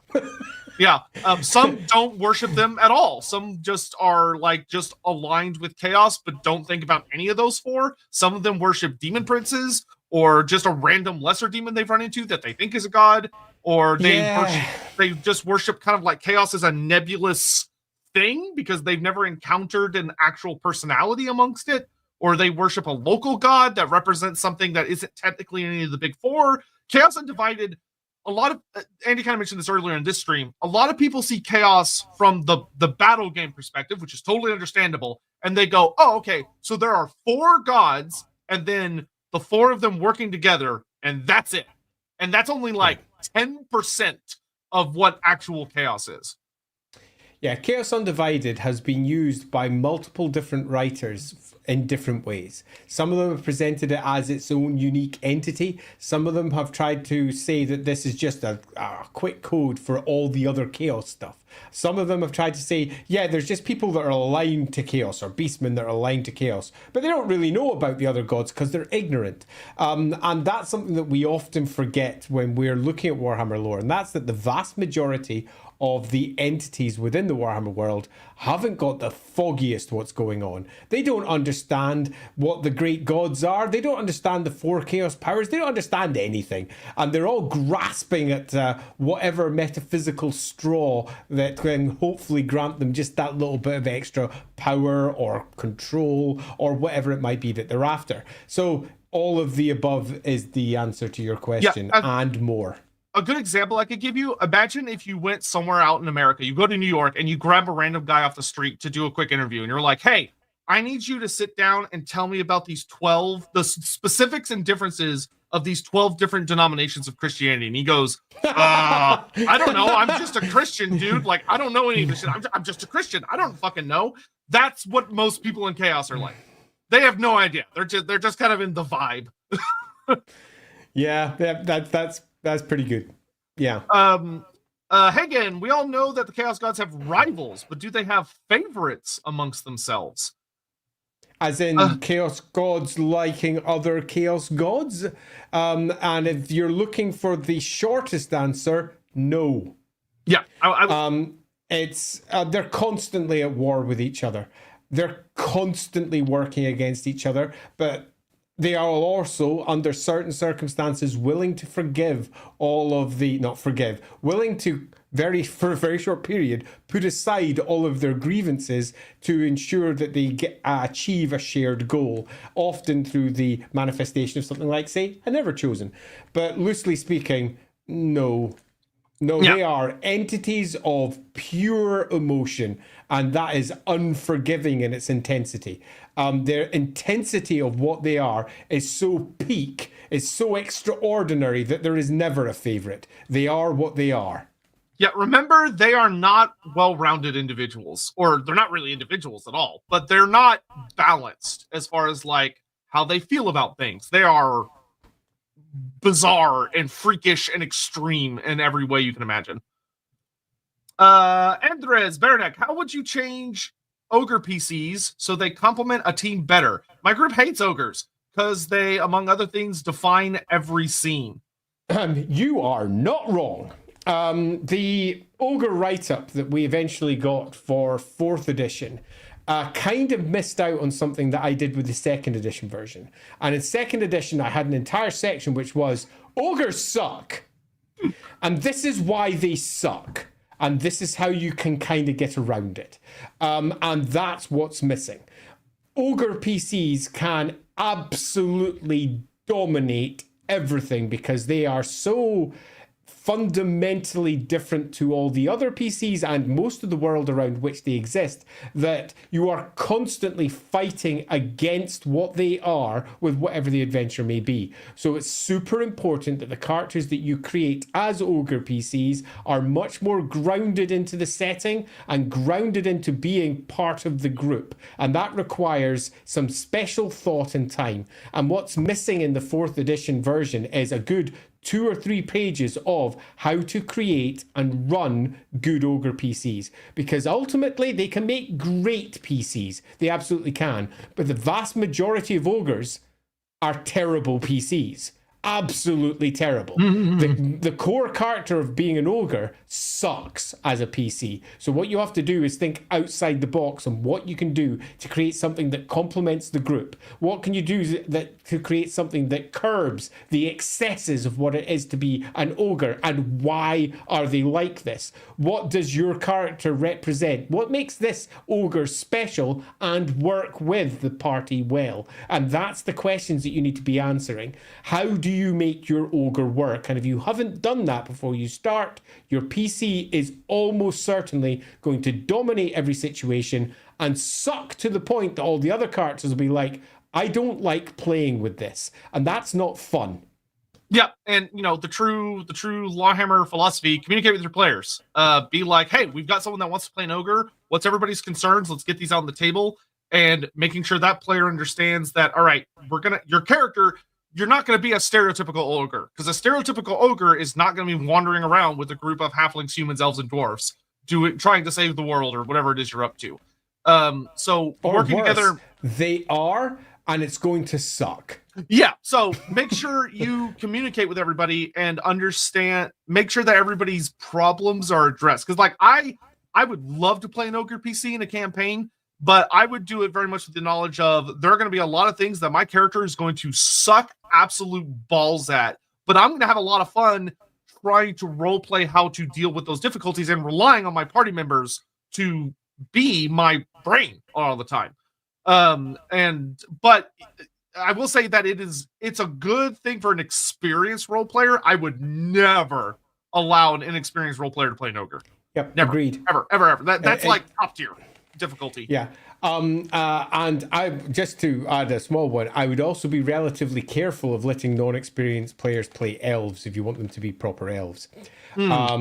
And they're hard to play properly, but the GM advice always forgets this, and the player advice always forgets this, because they're too caught up in going, I'm going to create this career, I'm going to create that new thing, and they forget about the actual playing of these things at the table. Maybe unpopular opinion, but I think the first time you play Wolford, you should play human. Like, you really shouldn't play anybody else at all. Yeah, there's a reason. Meet those races, get to understand them, and be like, oh, they're not what I think they are. Yeah, totally. There's a reason that the default inside the character creation rules inside Warhammer Fantasy Roleplay 4 is human. So you can, for example, just default to human and gain a little bonus XP. You can't default to any other species because human is the core experience that Warhammer Fantasy Roleplay starts with. Yep. Michael, for you, is the elf split an inevitable tragedy of the elves, or the tragedy of Malekith, who was doomed to cause a split that could have been avoided? Ooh, that's kind of a chicken and the egg question. Yeah, I mean, inevitability. Yes. I mean, if you look at the Warhammer world for what it is, the seeds of chaos had been sown, and they had been sown into all the species, which meant that they would ultimately fragment and fall to entropy and dissipate, and the world would end. The answer to all of this is yes. It doesn't really matter who the individuals were. It was going to fall apart one way or another if you go with the standard cosmology of what Warhammer is, which is pretty fucking grim. But if you're wanting to tell a fun story at your table, that might not be the story that you want to go down, because if everyone's going for the grim outcome without any real hope sitting at the table, it becomes pretty... Yeah, this kind of falls into that interesting idea that you often see a lot of people go like, well, what's the point of a grimdark story? Like, if there's no point, right? Like, if everyone's going to lose in the end, why do I care all this stuff? Which I've seen before. And for me, the best example, this is going to sound weird, but like, stick with me for just a second. There's a musical called Hades Town. And it's beautiful. It is like one of the most beautiful, wonderful things. And it's about the story of Orpheus and Eurydice with some extra flair and stuff thrown in. And literally the opening lines of the musical is that this is a tragedy. It's not going to end well, but we're going to sing it again anyway, because maybe it'll turn out different this time. And you watch the musical, and the way it's designed, I've seen it live, and it's, oh my God, it's amazing. And you sit there hoping, like, you feel yourself going, oh my God, it's going to be different this time. Oh my God, it's going to be different. And of course it isn't. It ends the same way it always ends. But you hope. And I think that's what makes the roleplay game, and for me, just Warhammer Lore in general, so good, is on a very meta back level. I know the Warhammer Fantasy world is going to blow up. That is the canonical ending of it. But when I'm playing the roleplay game, or when I'm reading the stories, might not. Maybe it won't, though. Maybe things will turn out different this time. I seem to recall that I said something like that in the introduction to the LAWhammer actual play of The Enemy Within, which is, it's all going to go wrong unless the PCs do something. And that's what this game is all about. Will the PCs do something to have a different outcome to this whole mess? And perhaps they will, perhaps they won't. But as you see through the course of LAWhammer, one of the characters is there because, as far as she's concerned, the world is fucking doomed, completely doomed, and there's nothing they can do unless they become PCs. So yeah. Oh yeah, what I wanted to say is that while this question to us specifically is not probably that interesting of an answer, for a PC in a roleplay game, this is a fascinating question to have at the core of their identity. An elf going, if Malekith had chosen differently, could this all have been avoided? That, like, if I were an elf character, especially like a high elf or a dark elf, that would haunt my character as a what if. In a fun way. Yeah, there's so many what ifs with the elves. Yeah. Sotek, what would life be like for the average Imperial citizen if Vlad had won the Vampire Wars? Probably not great. Really? Yeah, bad. Listen, vampires are... Okay, so there's a...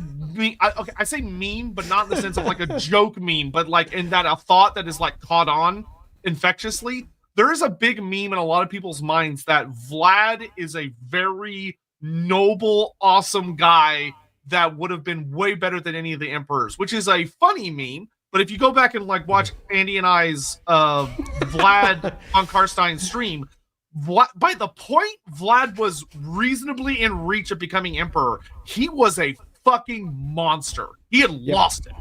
Yeah, he totally lost it. I remember discussing this with Steve Saville because he was writing the novels for the Vampire Wars. We slightly disagreed on takes for it because he was halfway through the process of writing them, and I was discussing Vladimir like some sort of vampire Heathcliff style character brooding away, and he wanted to make it one way, and I suggested that it could go a slightly different way, and we had a discussion about it. But we both agreed on one thing: by the end of it, he's a monster. Yeah, the big thing that I would say is Vlad, even if you view Vlad as that tragic, brooding figure who does have a heart of gold deep down there somewhere, ultimately, Vlad has created a lot of vampires that he does not hold the reins on nearly tightly enough. Freaking mess. Like, he willingly created Conrad, and Conrad is... like, Conrad's a thing. And vampires refer to humans as cattle, and they mean it. In like the ugly industrial sense of the word, not in the, oh, we'll let them run out in the pastures, but in the, how do we maximize the flavor of blood and the amount of blood, and we'll keep them in these farms so they can't hurt themselves and they're chained up all day and all that. Like, it would be awful. For humans, it would be awful. Yeah, it wouldn't be good. Good answer. Darius, I just watched Nosferatu. I really want to see that film. And enjoyed the film too. a lot. How scary would Orlok be as a vampire in the Warhammer world? Would he be pretty powerful? Would he be stuffed in a locker? Orlok was translated over to the Warhammer world back in Warhammer Fantasy Roleplay 1 as part of the Death in the Reich expansion. And Orlok was just a vampire that you could encounter when you're messing about in the rivers. That vampire has been, I think, recast as a Karstein. So... yeah, he would be a relatively horrendous vampire in the Warhammer world. Now, should he be a Karstein? Yeah, I think he would be a Necrarch more like... yeah, particularly how Nosferatu is generally depicted, probably more likely a Necrarch. But Karstein is where they went. Yeah, that being said, what I will say is that generally speaking, this isn't always a true case, but a lot of times when you take like a real world character or historical figure and you import them into Warhammer, they tend to get fairly generous treatment as far as like they tend to be pretty fucking scary. They're usually not added over as like a joke to be punched down unless they're like a more modern real life person that's been inspiring a character, in which case they'll usually get stuffed in a locker. Because the author's like, I don't really like this guy, so I'm going to put him in Warhammer so he gets punched in the face. Chapter Grim, Katya approves your sacred sale of selves with the High Elf player guide coming. Oh yeah, I saw that. The pre-orders just started, didn't they? Indeed. There you go. How plausible is it that there are gnomes on Ulthuan? I know they could be serfs or slaves, maybe, but what about Nomai miners? No. I don't think gnomes mine that much. No. The Nomi, as much as it would be fun to put them there, they are not really going to be in Ulthuan. The Nomi and the elves don't get on that well. So broadly, no, but that doesn't mean that you couldn't come up with some good stories for some of them, for example, getting over there. The gnomes are known for their nomadic ways. They like nomadic, there you go. But one of the most famous gnomes was indeed called Addic, from nomadic. Because Warhammer. Warhammer naming conventions are probably the worst, but funny, but often worse. Yeah, totally. Setting. They are known for, much like many who are suffused with... They are gnome. They, much like many who are suffused with Ulgu, they are known for wandering from one place to the next, much like grey wizards, and much like ogres as well are known for moving from one place to the next. And the gnomes do this. So they do get around, and it's very likely some have been over to Ulthuan. But on Ulthuan, no, not really. I wouldn't put them there.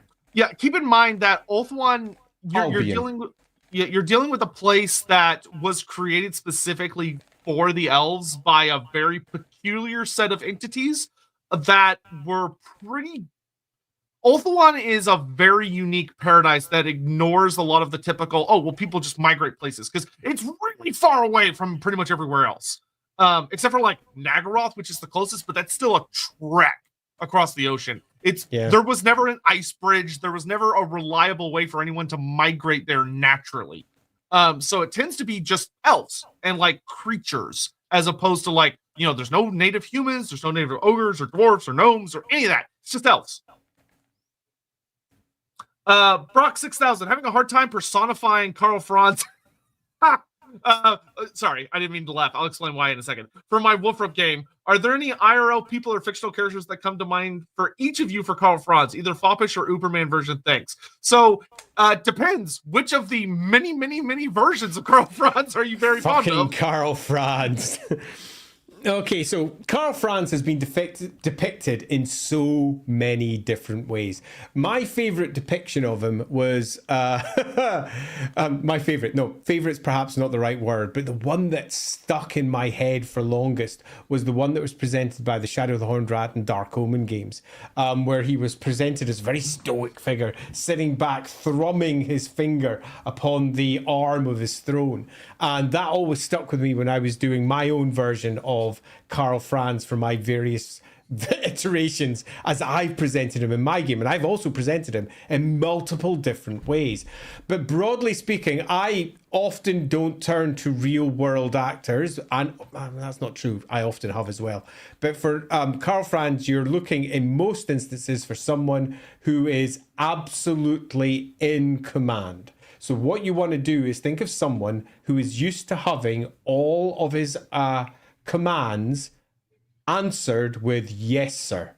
So that means he is confident, he is calm, he is cool, he doesn't need to shout, he doesn't need to bellow all of his commands out there because he is in control. Now, if you want to go for the slightly more foppish version or the more pathetic version, then you can just basically go from actor to actor to actor, if you wish to do so, and say, I'll take that bit, I'll take that bit, I'll take that bit, because Karl Franz has been so changeable. But the broad character, the emperor who is capable sitting upon his throne, you're looking for anyone who is absolutely in control of his environment around him.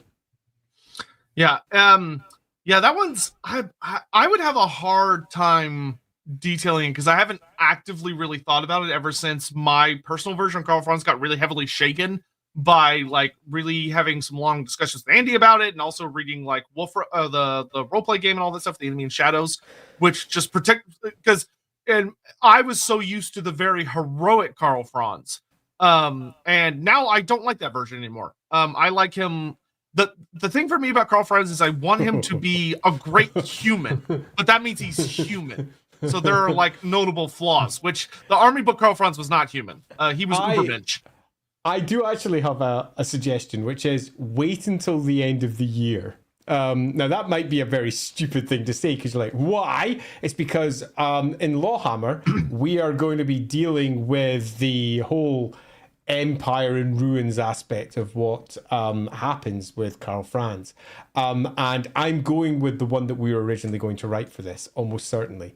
And it's going to provide an answer that pretty much talks to the weak version, the strong version, and all of the above, and it's going to be pretty freaking controversial. So that's a really left of field answer for you. Wait till the end of the year, watch our streams. Yeah, if you want to do some Google foo, the depiction of Karl Franz in the Warhammer Online Age of Reckoning games is actually pretty good, where he is a very tired older man that is dealing with an incredible amount of stress because he's up against Zarkan and the Tzeentchian forces, and he's also dealing with Karl. The end of the year is like a year away, man. Yeah, but there were a number of like easily accessible short stories about him that were in the game but should be findable online. That he's in a very unique light. So you might try and check those out because that version of him is a nice balance between kind of like the greatest statesman in the world, general that's never lost a battle, awesome, badass Sigma Reborn that you get in the Army books, versus the also not necessarily my favorite, like super lame version from the older editions. So, find a mix. Zylock, what books to start reading Warhammer Fantasy from as a 40K fan? Ooh. I mean, you can't go wrong with Gotrek and Felix. Gotrek and Felix is such it's such a grounded, like, hey, here's your insert character who's here to guide you and be like, wow, that thing's really scary. And you go, I understand, that thing is very scary. I also would say the Black Hearts. Those are my two go-tos. And I think for a 40K, you'd probably like Black Hearts a bit more. It's a little bit more kind of raunchy, and has a lot of that 40K flair and that some really just, like, these guys are dealing with some shit. And they deal with some of the really negative aspects of, like, Empire society. So from a 40K fan, you might find that more enjoyable. Yeah, Black Hearts is nice and pulpy. Good fun. Bear Mattel, I love your streams. You keep me sane. Who's your top 3 ever Warhammer character? How would you justify a demented Tomb King enclave in the far north? Like, could I have an Egyptian Skyrim? So the second one, that's actually not hard. That's actually super easy. Yeah, that's happened plenty of times. They're the Tomb Kings. A lot of people don't realize how big Nehekara got. It was huge to the point that, like, Sigmar, when he fought Krell, fought him supposedly in a ancient Tomb King city in the Grey Mountains, or the Black Mountains. No, it was the Grey Mountains, which is between Bretonnia and the Empire. Like, that's way up there. Cetra invaded Norska one time. Like, he gets around. So the idea that there could be some bizarre Tomb King city in a very distant part of the world where they've just, like, they have no business being there, but they're like some far outpost of the Empire that's just kind of held on waiting for orders that never came, and they're insane, would not be hard. That would be super easy. Yeah, I'm going to go and give a completely different foundation point. When I was a kid, I was taught that Hadrian's Wall was built across what is now the United Kingdom to keep the Picts out from the Roman south. And this great wall was built across and acted as a great barrier, ensuring that the Romans never needed to deal with the horror that was coming from the Scottish north. And that was the limit of where the Romans reached. However, through the course of my life, archaeology started showing that that was just basically nonsense. And that the Hadrian's Wall slowly became more of a centre of Roman activity, in that this is where their empire ended, but they just went all the way up anyway. And they were all over the place doing all manner of crazy shit across Scotland in a variety of different ways. And that is an easy way to also think of the Tomb Kings. Yes, their borders reached the old world, but that's their official border. You really think that's where they stopped? And the answer is obviously not. Just take a look at the story of Cetra and arriving at different places and how much he realized he couldn't conquer all of it. That doesn't mean he stopped. There's all manner of different ways that you could develop this and turn it into something if you wish to do so.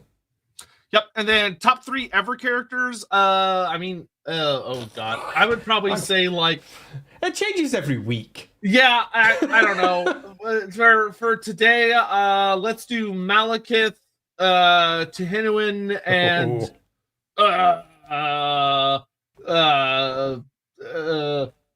Thankful. There we go.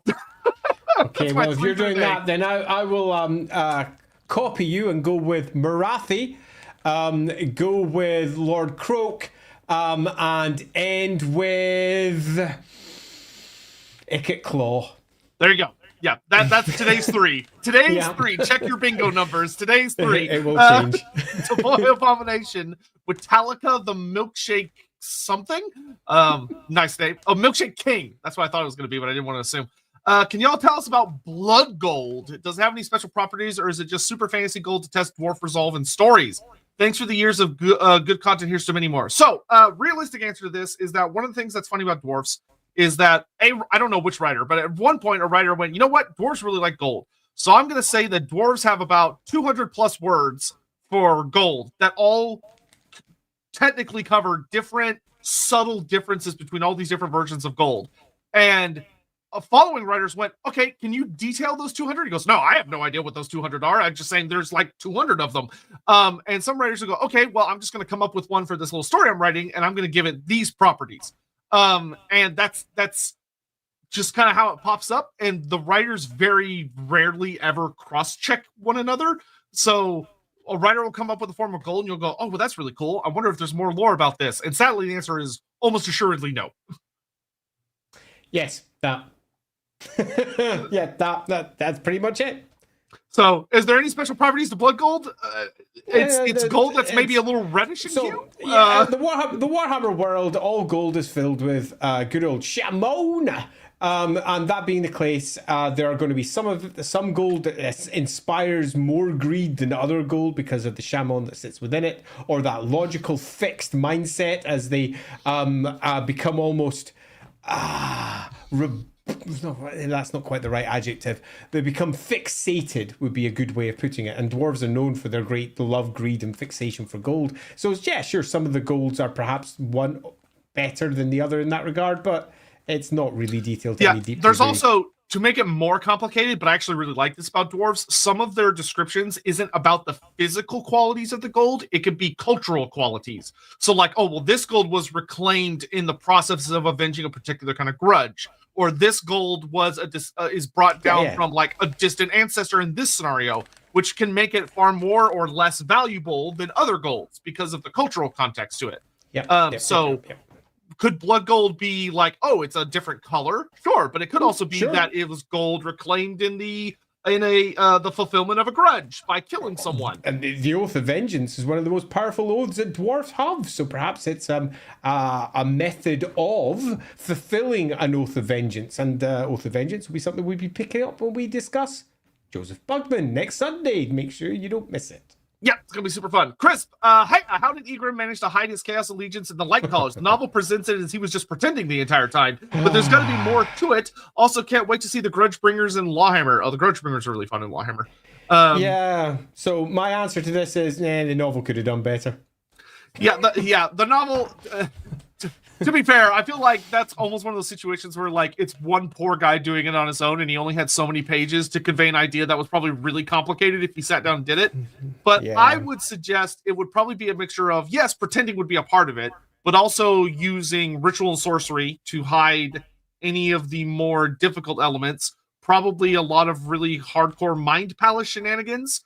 Probably a fair amount of his personal convictions genuinely interpreting things in a different light than they might present otherwise. The answer is it would be really complicated. Because think about, how do you detect someone is in league with chaos? After all, if you want to look at it for what it actually is, we've got ourselves a light wizard. So a wizard of calculation, philosophy, deep understanding, and ultimately a lack of emotion, who has come to a conclusion that chaos is the best route forwards, or at least Tzeentch's or some other interpretation of that. You could argue that they're doing it for the right reasons. Perhaps he thinks he can better benefit the Empire through doing this.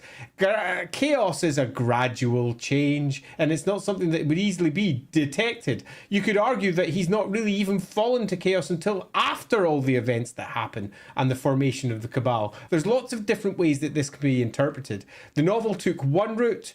Other routes are possible too. Yeah, because I think in the novel, he's not like fully committed until the very last few pages after the whole thing goes down with Baldros. With Tzeentch like, haha. But Gregors, do you think that the Chaos Gods feared Nagash? I don't think the Chaos Gods feel fear. Like, I don't think that really suits how they function. Yeah, that they are massive, inexplicable, almost Chthonian entities. The concept of fear is very human, and they are not human. They are gods. Now, would individual myths suggest that's the case? Yeah, sure, because myths are written by mortals, and the mortals will anthropomorphize these great entities, and in many respects reposition them according to their own individual beliefs. But the actual entities themselves, no, they're beyond that. They're beyond this tiny little world. It's just, if you go with the Age of Sigmar version, just one of multiple billions of worlds that they're just sitting there crushing away at the seams of. One tiny little entity sitting on one tiny little world is not going to be something that concerns them in the slightest. Fear, no. Yeah, there are other emotions you could use. Like, I could say, like, frustration and rage could be definitely some ones.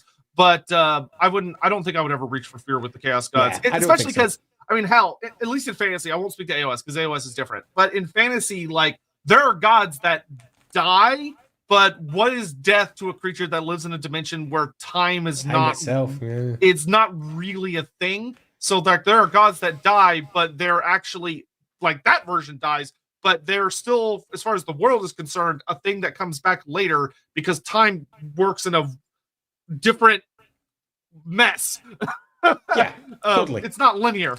Magladraw, could you explain what the great beast of Chaos Undivided is? Seems to be a terrifying but underused entity. So, to my understanding, this is almost more of like a prophetic or hypothetical understanding of people's thought of what is Chaos Undivided. Which, to be honest, I was going to say this earlier. I actually hate the term Chaos Undivided when it's not with an Everchosen, because it gives this implication that there is something there. I would call it more Chaos Unaligned, not Chaos Undivided. But I would say the Great Beast is not, it's probably not really a thing. It's probably various entities within the Warhammer world's interpretation of what if Chaos was, in truth, one conglomerate super monstrosity. That would be the Great Beast of Chaos Undivided, which would be horrifying, but I've never seen any realistic evidence that such a thing exists. Yeah, I don't think that's a bad appraisal of the situation as it stands. It's a potential that would be horrifying. I think there is a lot that could be used with this idea, but no one has. And there is a variety of different ways that this could be repositioned. I've already kind of hinted at that with our LAWhammer game, and what happens with the party as they move through the Great Circle and start understanding the reasons the Great Circle exists. If you haven't played the Enemy Within, don't know anything about it, I'm saying nothing more. But if you have, you know what I'm talking about. And the idea of the potential of a great entity, and thus if it ever could exist, it does exist. And the potential issues that raises within the weird cosmology of the Warhammer world is, I think, something that could be much more deeply investigated. But as it loosely sits, not really. It's not really a thing.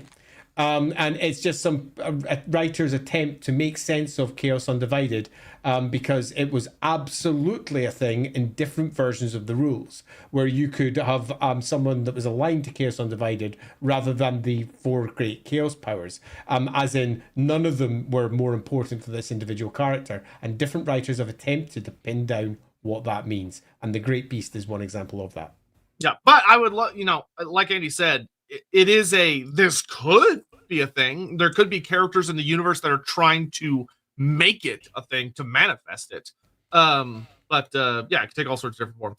Biofoot, hey gents, glad you guys get together today. Love the content you two make and wish you many happy days ahead. Wow, Biofoot. Thank you, Biofoot. Not mentioning Fishman. What a rare day. I'll take it. Wiffle Wolf, choose a character, then make them a Pokemon. Oh my good lord.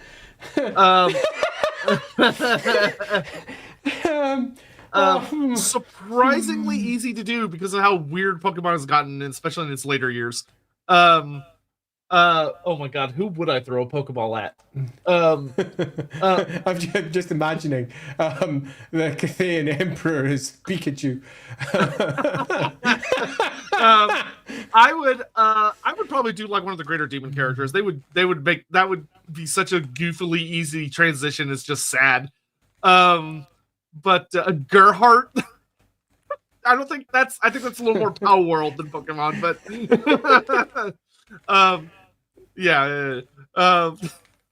silly. Sorcerer Fred, want to thank you both for the amazing content. I take turns DMing a game with a High Elf Mage, Witchfinder General, Ogre Butcher, Questing Knight, and a Norse Dwarf Ironbreaker. That is a cast. That is one hell of a cast. Good luck with that one, Sorcerer Friend. So Lorebeards has really helped. God bless. God bless you in return. That is a thick cast of characters. It is. Good luck with that one. Lord. Ricky Chapman, still suffering from Nurgle's gift. We're currently building his herald to appease him, and we had a question. Could Morgur eat the Maw, or would they just go full Ouroboros and eat each other eternally? That would be a really cool concept. Yeah, this is where it becomes a bit more mythical rather than physical. Where the actual physicality of the situation makes it difficult because, the more you eat the maw, the bigger the maw gets.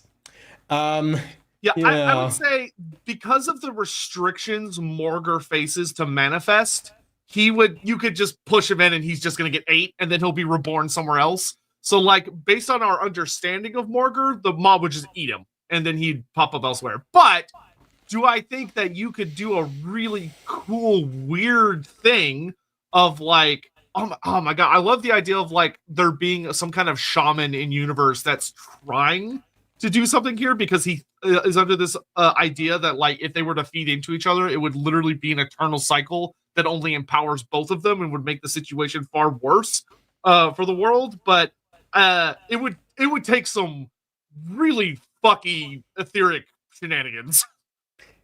Yeah, I'd leave that one to myth rather than trying Yeah. to resolve it physically. It would make a great story. It'd make a great.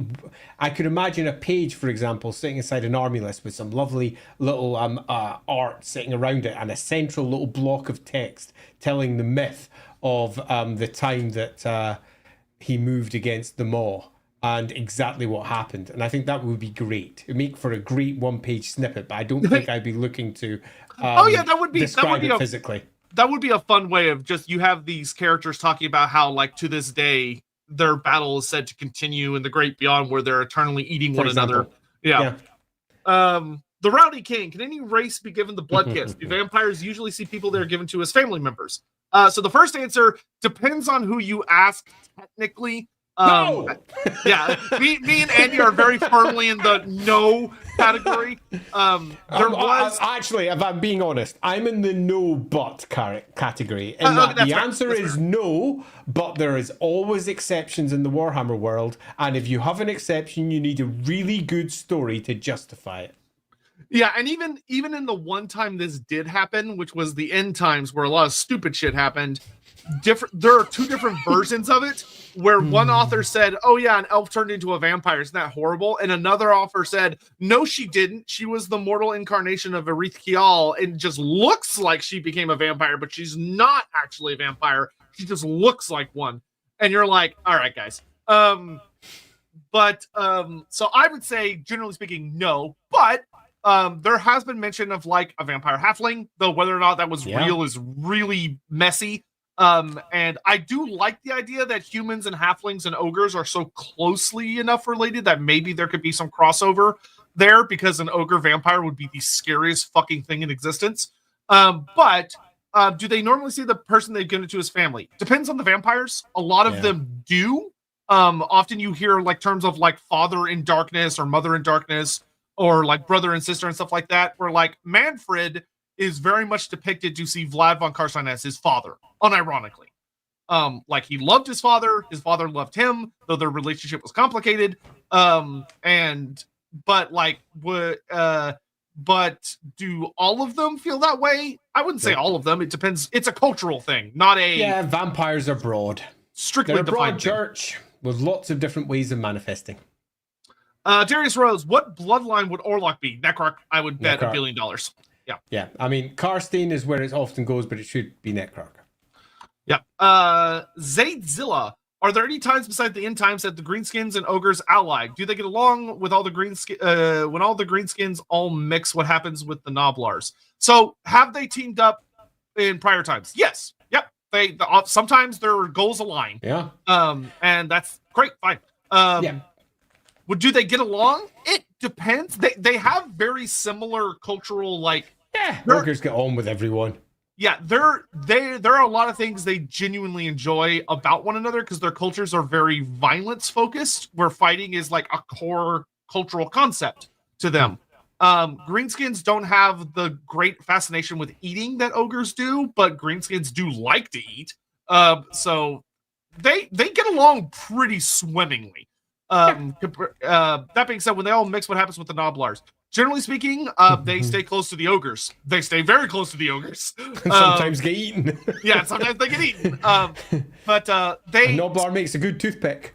Yeah, rather amusingly, Noblars are kind of funny in that they're more afraid of goblins than they are the other Greenskins, because since they're smaller than the goblins can pick on them that normally don't get to pick on anybody. But it's kind of like the same thing with Snotlings. Snotlings are very, very, very tiny Greenskins. They're the smallest breed we know of. And Snotlings a lot of goblins are really mean to them, but orcs really like snotlings. Orcs often tend to have a favorite snotling, so the snotlings will stay close to the orcs because the orcs are safer because the goblins are just jerks. Yeah, so the short answer for this one is that ogres and greenskins have in almost every edition of Warhammer been allies at various points. But ogres in almost every edition of Warhammer have also been allies to, say, humanity. Right back to the very first edition of Warhammer, that was the case. So the answer to this is yes. Do they get along? Most of the time. Yep. Siegfried, how powerful are Grail Knights compared to Demon Princes? Grail Knights are messy. Depends on the Demon Prince. Yeah, there is a huge spectrum in both of those teams. Grail Knights are really... I get really sad thinking about Grail Knights sometimes because they got really shafted by the 6th edition where they just kind of shoved them in as a rare choice and gave them really garbage stats. But if you compare them to other 6th edition armies, they were pretty terrifying. Yeah. But as the editions carried on to 7th and 8th, the mountain we shot up in power creep was nuts. If Grail Knights had continued to exist into the later editions, they would have been one of the scariest fucking units in the game. Up there with the Blood Knights and the full skull crushers and all that other stuff. So a lot of people, I think, tend to get... It's one of those things you have to take in context, where a lot of people, especially when you're having like the goofy arguments of like, could a Grail Knight take on a Space Marine or whatever? You tend to get people that look at just the material we got and go, oh, well, they're not that impressive, and go, well, they missed out on like 10 plus years of development that would have made where we were just getting power creep. And Grail Knights, when you read the novels, there is a huge spectrum of power between Grail Knights. Yeah. There are some Grail Knights that are so goddamn powerful, they go toe to toe, like one-on-one, with no backup, no wizards, no nothing. It's just them up against greater demons and demon princes, and they can win. I mean, to summarize this, think of the X-Men. Can the X-Men take on a demon prince? Depends on the X-Man. But they are all, in their individual spheres, very powerful. And they are kind of like superheroes, which is why I purposely went with the X-Men analogy. And there's lots of different X-Men, all with different powers, and the Grail Knights, similarly, are all very different, but most of them are very martially aligned. And most of them would certainly give it a damn good go facing down against a Demon Prince, should, for example, their Grail Chapel be under attack. That Grail Knight will be coming out and will be going toe-to-toe with faith in that Grail Knight's heart, and very possibly will take down the Demon Prince, but very possibly won't, because it depends on what the story at hand requires. Yeah, we really need to do a Lorebeard stream on just Grail Knights at some point, like we did with Slayers and Dragon Ogres. I think that would actually be a really good stream. That'd be a fun one. Tank Matter, salutations, gents. Any possibility of a collaboration between the two of you and the boys running the Lore Crimes podcast channel? I'm not familiar with it, but if I don't know if you know them personally, but if you'd reach out to them, do whatever. Yeah, ask them if they'd want to do that. We do anything. We'll literally do anything. We're not picky. Yeah, totally. That's how this show got started. Hey, you want to do something? Fuck yeah, sure. Let's do it. Snowstiff, what are some dwarven meals? Please explain. Okay, I'm going to put this a nice way. There are some books that portray dwarven food and like these grand, delicious, a lot of cheeses, a lot of meats, a lot of breads are kind of the hallmarks. Mushrooms often end up there as well. Then you have, let's say, Vermintide, which has Barden, who I love. And Barden has a story he tells about the time he met the Duke of Paravon, and he fought alongside him. And Barden was a cool badass. And Barden's a ranger, right? So he kind of lives out in the mountains and stuff. And Barden mentions that as a gift for his service to the Duke of Paravon, he was given a pony. And one of the other characters goes, oh, please, God, tell me this isn't going where I think it goes. And Barden goes, that pony was delicious because he fucking ate it. Some dwarfs will eat anything. There's a special kind of cheese miners keep under their hats that just sits on their sweaty ass heads for weeks, and they don't eat it unless it's an emergency. And it's a really hard, gross, nasty ass cheese, but dwarves are like, great, delicious. But they have dwarves have quite a different set of tolerances to humanity. They're far tougher, able to ingest and consume things that humanity can't. That being the case, their diet is somewhat broader and goes into an area of flavors and tastes that human diets don't. They also are somewhat renowned in various versions for having a lot more fungal aspects to their diet because they're often living in holds with underground fungus all over the place. So yeah, they just think of their meals as much more pungent than human ones. Yeah, I mean they have a form of stew that involves troll meat. A human would literally never, literally never. Nitentuel, to your understanding, are Nakoho and Zuvasin still canon? How would you do a Malal at home Chaos God? So I think that would. But yes, but no. Yeah, that's so, I would agree with Andy. So Nakoho and Zuvasin, I've got a little bit of actual discussion on this. When we were doing the Tome of Salvation for 2nd edition Warhammer Fantasy Roleplay, I wanted to include them because they had already been included in previous editions of the game, because they were only added because, well, they couldn't use Malal. That's why they got added in the first place. They couldn't use Malal because Malal was created by someone that wasn't Games Workshop, as was Arianka, one of the goddesses of law. They just couldn't use those because they didn't hold the license for it. It wasn't theirs. So they created Nakoho and Zuvasin instead to fill that particular hole and never used it again outside of something rotten in Kislev. So it was used in one book and never mentioned again. But me being me, I like to take as much as we can from the existing lore and repurpose it. So when it came to the Tome of Salvation, we kind of skirted around it, didn't really do anything with it, in the same way that we didn't really do anything with Solkan, which had been added very quickly in Warhammer Fantasy Roleplay 1st edition to try and fill up the rather pathetic pantheon for the gods of law as they existed at that point. So the answer to this one is, if you ask anyone in Games Workshop are they canon, their reply will be, who? And then almost certainly, I suppose, well, we own it, so yes, if we want it to be.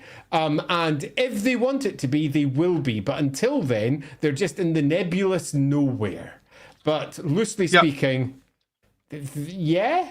They do pop up in a Total War event if you play a War is a Chaos campaign, which is pretty cheeky. But and that's how they will be used, as lesser chaos gods that will be used as names that get dropped in computer games. They get dropped in little lore asides and similar. And indeed, that was the plan when we were building, because I was at one point building a chaos book for the 4th edition of Warhammer Fantasy Roleplay, and they were both going to have themselves little boxes explaining what they were. So the answer is not until somebody writes more about them, and people when will you keep on see doing them, that. Yes. When you don't see them, probably not.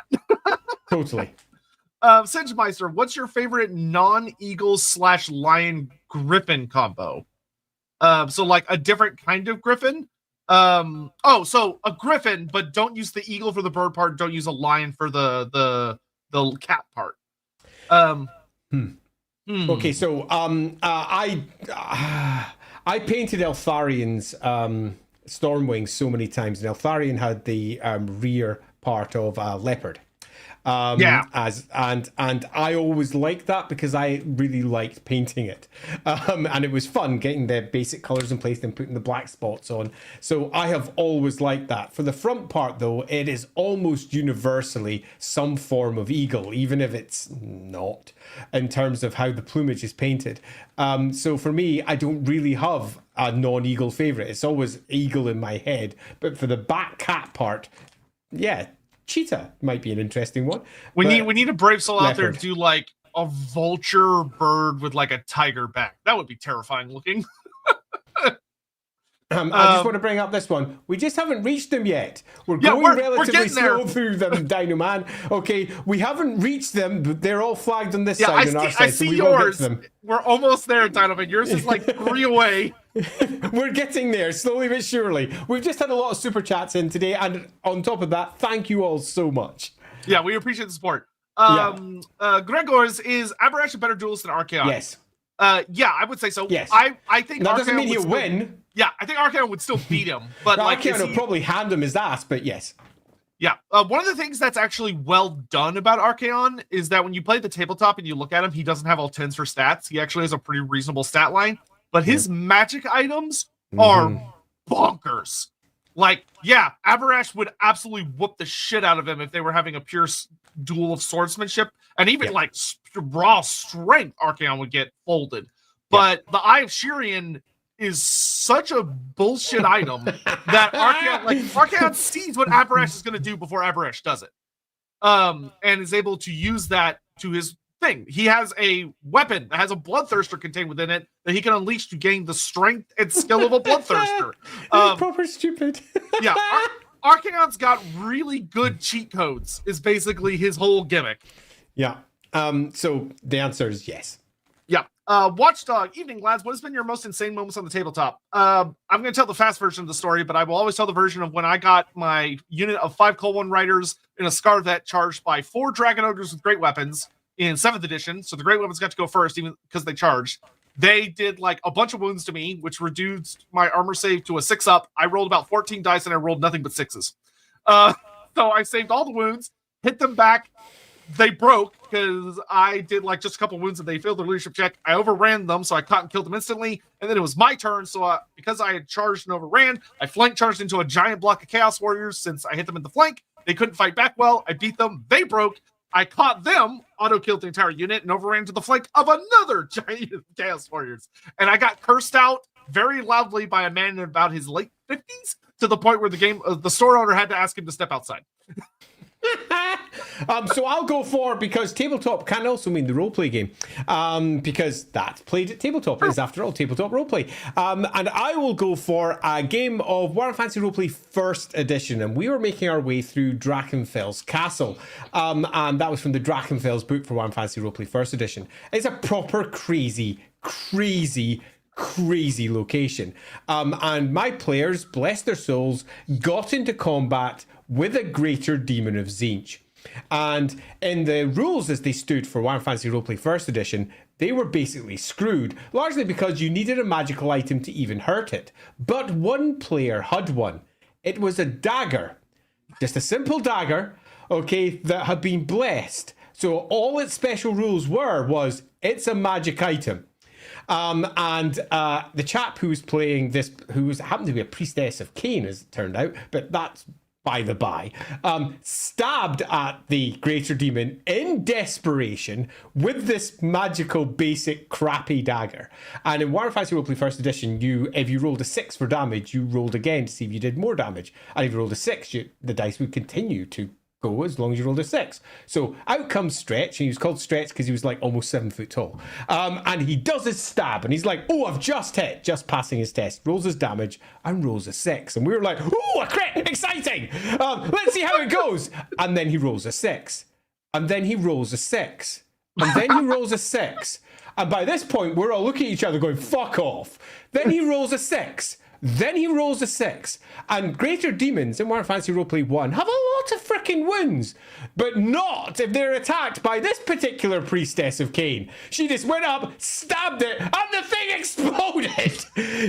Did so much damage. Repeated 6s after 6s after 6s. We talked about that moment for freaking years because it didn't just buck the odds. It was one of those ones where you're like, if we actually laid out as odds, it's like a 1 in almost a billion chance that you could have done that much damage. But nevertheless, Greater Demon of Tzeentch banished from the mortal plane that must have been a single dagger. Hilarious. That must have been the most embarrassed changer of demon to ever show up back in the realm of chaos and being like, what the fuck just happened? I don't know. It's so funny. Oh, it really was good. 5 and 3-player Dark Deeds played last weekend. All of us old Magic players loved it. Oh, awesome. Great. Yes, I just brought that comment up because I just wanted to say thank you very much for buying the game, and thanks so much for having so much fun with it. And if anyone else is having fun out there, I do have a small request. If you are playing it, enjoying it, find somewhere where you can write a review online and share your I'm enjoying this, because we really could do with more people buying the game. So if you can find an Amazon review or anything similar, do go wild with it. That would be amazing. Okay, I just want to pull this up because it made me laugh really quick. But so basically, the fight against the Gorger King for that time, the Empire had his text-to-speak device in a Warhammer Roleplay episode. Yeah, basically, if you watch that and you go, "Wow, this game is fucking stupid," yeah, that's Wolfrope in a nutshell. When the dice are odd, just the funniest dumb shit happens. But that's why the roleplay game's so much. Oh yeah, fun. that's why it's great. That's why it's fun. And I absolutely ensured that the 4th edition of the rules could allow for that sort of thing to happen because it's essential. Yeah, which by the way, if you're a fantasy fan, you've never watched the Emperor Has a Text-to-Speak Device episode on Wolf Rip, it is so fucking funny because it's such an accurate portrayal of the game that it's, while being very stupid, that it's such a banger episode. Donna Man, all this Nagash talk is reminding me of this fun fact. There's an extinct genus of early snake called Nagash. It's from 90 million years ago and still had back legs. I call it Nagash at home. That's actually pretty cool. Jack Ruby, shouldn't the Bone Grinder Giant be a better pick for? Oh my god, be a better pick for a Slanesh DLC because he grinds bones. Jesus, they love to drink, party, hoard talents, and fight. Seems like a list for life as opposed to the Basilisk, who's more Nurgle themed. Get out. Thanks, Jack. That's all I have to say to that. Sorcerer Friend, what is a Witchfinder General? Second edition makes it seems like it's a single office, but fourth edition makes it seem like there is more than one, given how easy it is to reach rank 4 in a career. Right, so Witchfinder General is actually used as, wait for it, a general term for anyone who's at the top of one of the Witchfinder career options. Witchfinders aren't just Sigmarites. Witchfinders come in a variety of different stripes, and whoever leads one of those orders as a Witchfinder, as a Witch Hunter, will be at the Witchfinder General level. So it's anyone who is leading a group or a large group of Witchfinders. So yeah, I'm so excited. My Witch Hunter is almost a Witchfinder General. I've just my acolyte that I've been training for so many goddamn sessions. She's finally becoming a Witch Hunter officially. She's moving up from the Initiate or the Inquisitor. So it's like the only thing I think I still need like high quality clothes and like one other thing. But like I'm so close. Donna Man, odd question. Do dwarfs have mines? To clarify, the type that go like explosive mines. Do other factions like Chorfs, Skaven, Empire, Cathay, do they exist? I would say more than likely yes. Yeah. Warhammer, this actually comes up a lot. Once again, just because of some recent hilarious Twitter shenanigans that I caused totally on accident.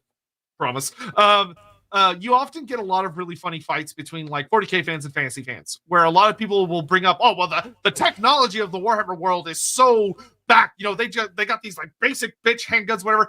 And the thing is that the technology of the fantasy world tends to be significantly more advanced than you think it is.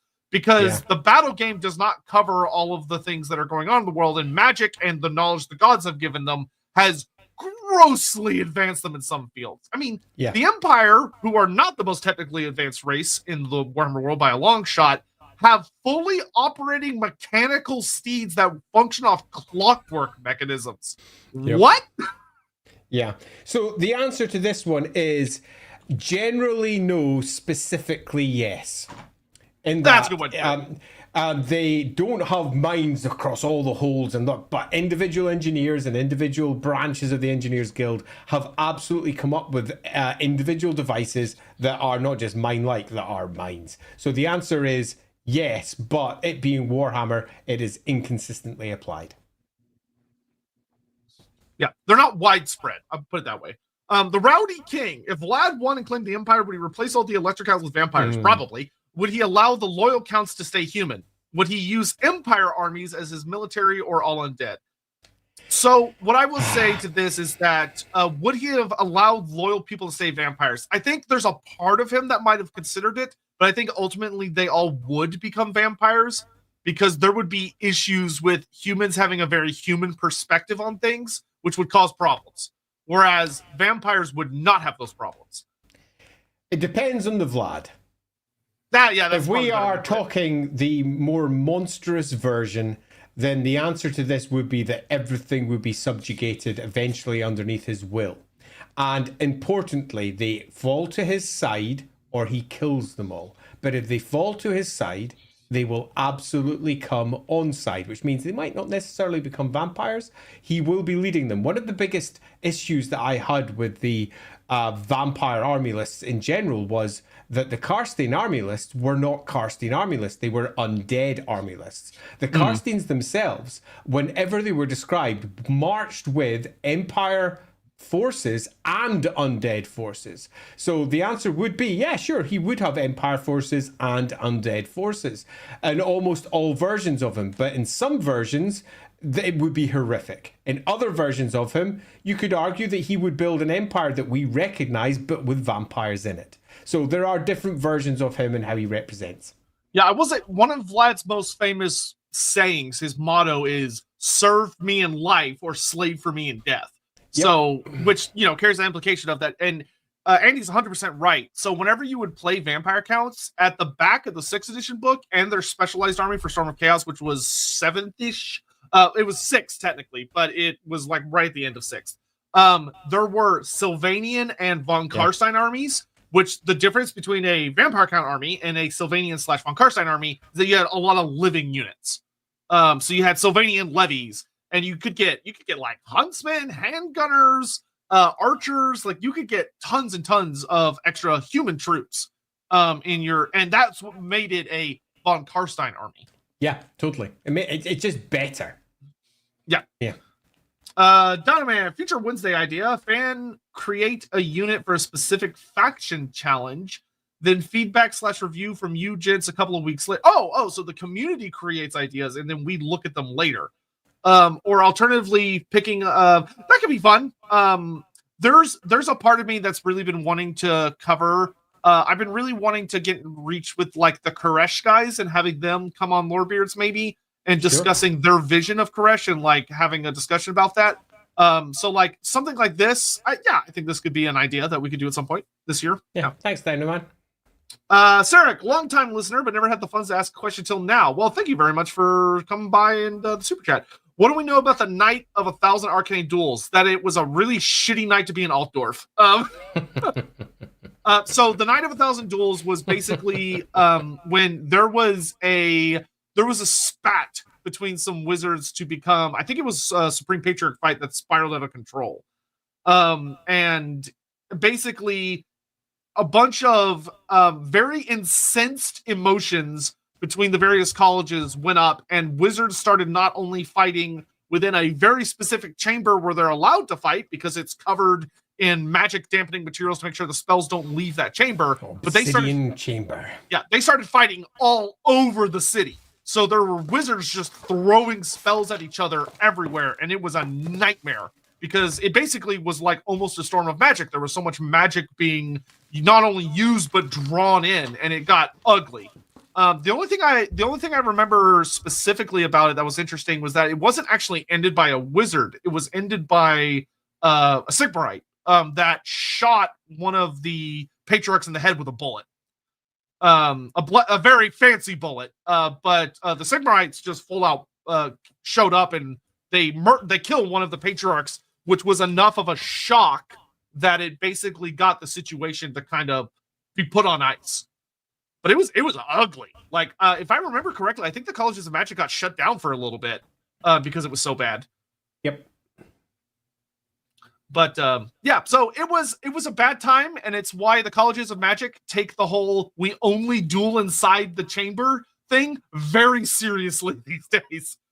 Because the fact that they got reinstated after I think they were down for like a decade or something like that. Yeah, 15 years. Yeah. Loosely speaking, large chunks of Altdorf were flattened. The colleges were shut because of it. There we go. It's also responsible for what happened come the Battle of Grutcher Marsh, a very famous battle that took place in the interim period when the colleges were shut down. And that was the battle where Marienburg went to war with the Empire and won. And the reason it won was because the Empire had no wizards, because the colleges were shut. And the cult of Sigmar was absolutely certain that they could chant their prayers and they would keep everybody safe, while the elven mages that were supporting the Marienburg army laid waste at what is now the border between the Empire and what is now the wasteland. So, yeah, shutting the colleges was deemed to be not such a good idea after that, but they were brought back, let's say, into power again, but under very tight restrictions from the cult of Sigmar. Yep. Ghost Iguana, thank you so much. Holy it's very, moly. very generous. Oh, thank you very much. My birthday continues, and this is my official bribe to have the Lorebeards name changed to Law and Lorder. That's actually really good. Thanks. Law and Lorder. If I had been a smarter man, that probably would have been the name of the show. I don't. God, there's a part of me that does want to change that. That's super fucking funny. Actually, I'm irritated. I never thought of that. Law and Lorder. Oh, that's very funny. I'm a hoarder of Lorder. Kieran Ferguson, hey guys, love the stream. I like to think I'm pretty good with Warhammer Lore, but one thing I want to know is, do lizardmen have an afterlife? I know we've actually talked about this a little bit before. I know slung get mummified, but what about skinks, etc.? So from everything we've read, and we've talked about this in a previous I think Q&A stream, the lizardmen do not appear to have an afterlife because the lizardmen have a very focused understanding of existence, which is the obsession with the great plan and that they have a purpose to perform. And they do not have that very human or very warm blood obsession with, oh, well, what comes after for me? Because that is a very independent or individualistic form of thinking. When like humans like us think of death, the reason that a lot of us worry about it and really hope there's an afterlife, at least I think in most people's cases, is worry and fear of like what comes next for me, what will my experience be, and the lizardmen just very frankly don't worry about that. Yeah, the answer to this is somewhat ill-defined. We know that the lizardmen do revere their dead. Mm-hmm. And they have a variety of different ways of expressing this. And if you check our Loquatl stream, we had a bit of a discussion about that there too. We do know that the process of dying and the great champions that die, they are put on a pedestal, for want of a better description, for their great deeds. But there is nothing that pins down that they have an afterlife. Now, is it possible that they now have one after, for example, the great feats of Tehedwin and the Rise of Sotek? I think the answer to that is, if I was writing it, yes, because it is important that we discuss how important the Rise of Sotek was and what sort of fundamental change that it made to the lizardmen as a whole. And that is where I would be looking to try and detail the greater depths of what their cosmology is and what has become to be lizardmen beliefs that weren't the case previously, where they were effectively robotic automatons, servants to the old ones, but they have become something much more. And I think part of the answer to that would be that nowadays, if I was writing it, probably yes, but as it stands, the answer is probably no. Yeah, and I will note that the Slaawn are kind of a special case because the relic priests don't die in a standard sense. They just kind of like, it's more like their body is no longer capable of housing their spirit, so it just kind of hangs out nearby. And there seem to be pretty rare incidences where that doesn't happen. But like which is weird because you think like oh well, it's just like a super rare occurrence, but it seems like unless their spirit is genuinely devoured by some sort of entity, it just kind of hangs out, which is kind of hilarious in a sense. But where the Slaawn are just like dying, I don't feel like it. But for the skinks, I actually could really love seeing this idea, which might happen in the future. To be clear, this isn't really a case of like the lore saying, oh, the lizardmen don't think about an afterlife. It's more of, we have no mention of it. Nothing there. But I could almost see the idea of the Sotek cult having this idea of like a serpent shedding your old skin and moving on to like the great eternal coils of Sotek, or you're reborn in some fashion through the spawning pools as you shed one flesh and emerge in another, and stuff like that. Could be a whole thing that would be really interesting. I think that, I mean, sadly, that's the sort of fun detail that the roleplay game is renowned for diving into. And it's something that I think would have made the Lustria book just a bit deeper. I'm still holding out hope we get a Lizardman player guide like we're getting from the Elf Doors at some point. Darius Rose, couple of matchups, Goblin versus a baboon from Gladiator 2. Oh, I haven't seen that movie yet. I haven't seen it yet. Bummer. That being said, if the baboon is anything like a real baboon, that goblin is in it for a bad time. Baboons are fucking terrifying. They're so strong. like you look at a baboon, you're like, oh, it can't be that bad. But if you actually see what they're capable of, like baboons, chimps, they're fucking scary, man. They're really scary. Always thought they're on the same level of viciousness. I do agree with that. Goblins are a lot more vicious than a lot of people think they are, due to the more comical aspects of their writing. I think a lot of people think, oh, I could just punt a goblin and I'd be fine. No, no, you wouldn't. They're wiry, they're vicious, and they're nasty little bastards. Especially since a troop of baboons can easily terrorize a village. Also, Kurgan Marauder versus a Catachan jungle fighter in melee. I don't know enough about Catachans. I don't have an opinion. Catachans come from a death world where the entire world is trying to kill them on a daily basis, and they all look like they're space marines from Predator movies. They are, as Imperial Guard go, kind of frickin' rock hard. But Kurgan Marauders are surviving in the Chaos Waste in a very similar situation. But Catachan jungle fighters have one significant advantage. Pew! Pew, yeah, pew, pew. Yeah, the gun, pew, the pew. gun would be a pretty big. That's a big advantage. He does say just talking melee. one-on-one. But if it's melee, I mean, it's a wash.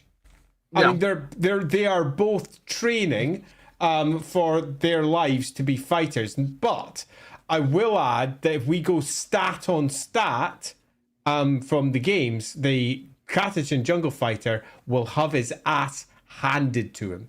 Because the Chaos Warriors, as they're pitched in Warhammer, are immensely capable, where the Imperial Guard, even at their peak, are still basically humans, in much the same way that the Empire soldiers are well-trained basic humans. The Catachans are, broadly speaking, the same.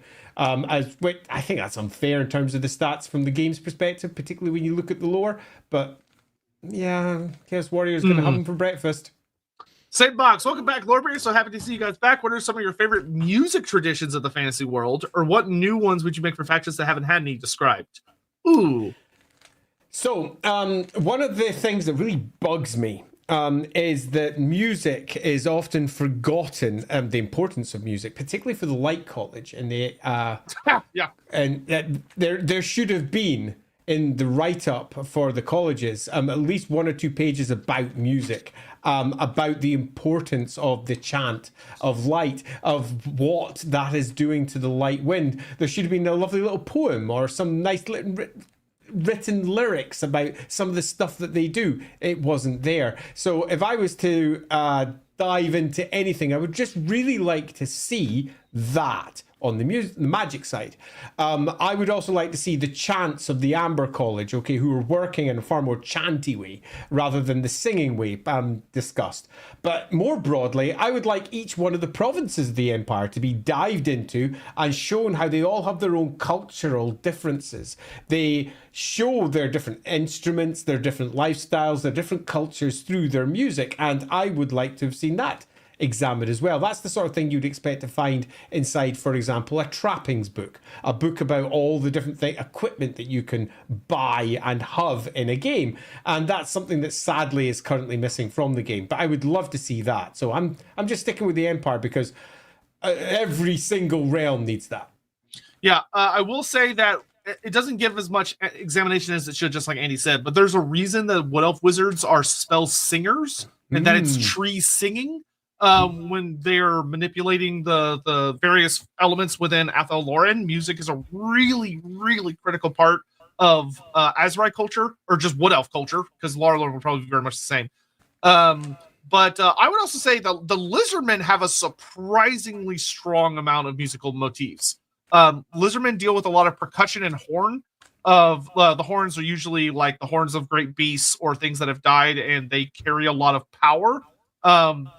Literal musical power, because music, like kind of like what Andy talked about, music actually has a very strong interweaving with magic in the Warhammer world. They're very, very related concepts, which is great and cool.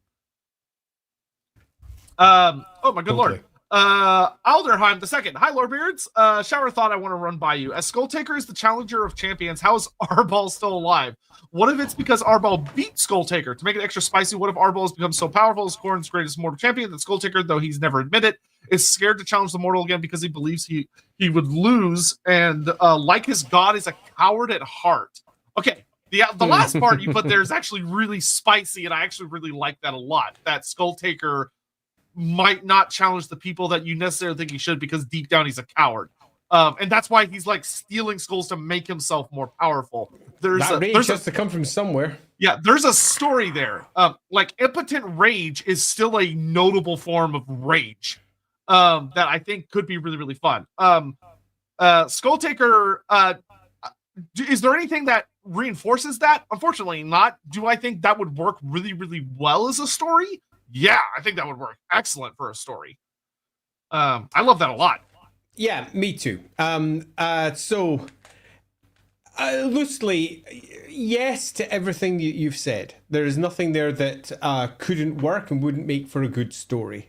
You could equally build a very different story and it would equally work. You've got to remember that there is only one Skull Taker. He can't be everywhere all at once. And Arbal, in the greater scheme of things, is a relatively new thing. In the greater depth of the entirety of the Warhammer world. And there's only so much time in the world, and there's only so many things you can kill. Plus, demons are not in the material realm all that often. So there's lots of ways this could be tackled, but I think that it probably should be tackled. And having an answer for that is a good idea. I would absolutely run with that story. I think that would work great for both of them. Necromancer Kobold, what's y'all's favorite, at least top 5 tabletop rules? Wow, that's very specific. In Warhammer games y'all have played. Y'all are also, by the way, keep on keeping on. Thank you, Kobold. At least 5. Yeah, at least 5.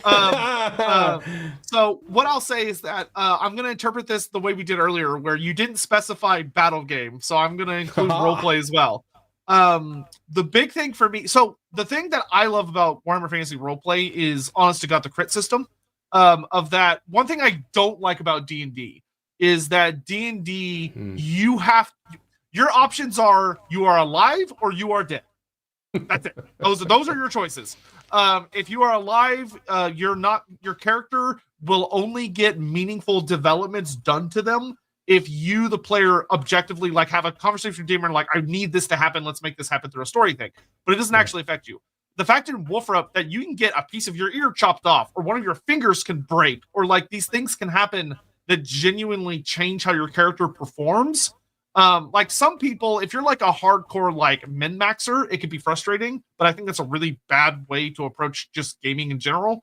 But like my Witch Hunter, his middle, or his, I forget which hand it is. I think it's his left ring finger got cut off, which means he's actually he performs a little worse with his left hand in like melee scenarios. So for me, I make sure he always uses a pistol in his left hand or a shield, because he doesn't need to rely on how many fingers that he has in most scenarios. But he takes like a small, but it's a character development thing for him. There are characters in our group that have had their ribs broken. Like our big Ulrican warrior priest, who was a big melee badass, he got his ribs cracked. So he couldn't fight for like 12 to 20 sessions. He could not be our frontline fighter because his ribs were so fucked that his strength was just in the pits for a while. Eventually he healed, but we had to change our party dynamic. We had to alter where he had to take more of a priest role, more of a backline support role, and other characters had to step up into the front line outside of their usual goal. And it was fascinating. I fucking love the crit system in Warhammer because it tells a story, which is great. Okay. So I will go with, in Warhammer Quest, really like the death blow rule. It worked really well. So that's my one from Warhammer Quest. We're doing Warhammer games. I can do any tabletop game because I can. Blood Bowl, which is about as close to a Warhammer game as you can get. Oh my God, Blood Bowl. Blood Bowl is a game that I've always deeply loved, but I remember the concept of the death zone when it was first popped out, the 8 squares that sat around each one of the characters, and how that influenced how movement worked and tackling worked. Loved that rule, very neatly implemented. If we go over to Warhammer Fantasy Battle...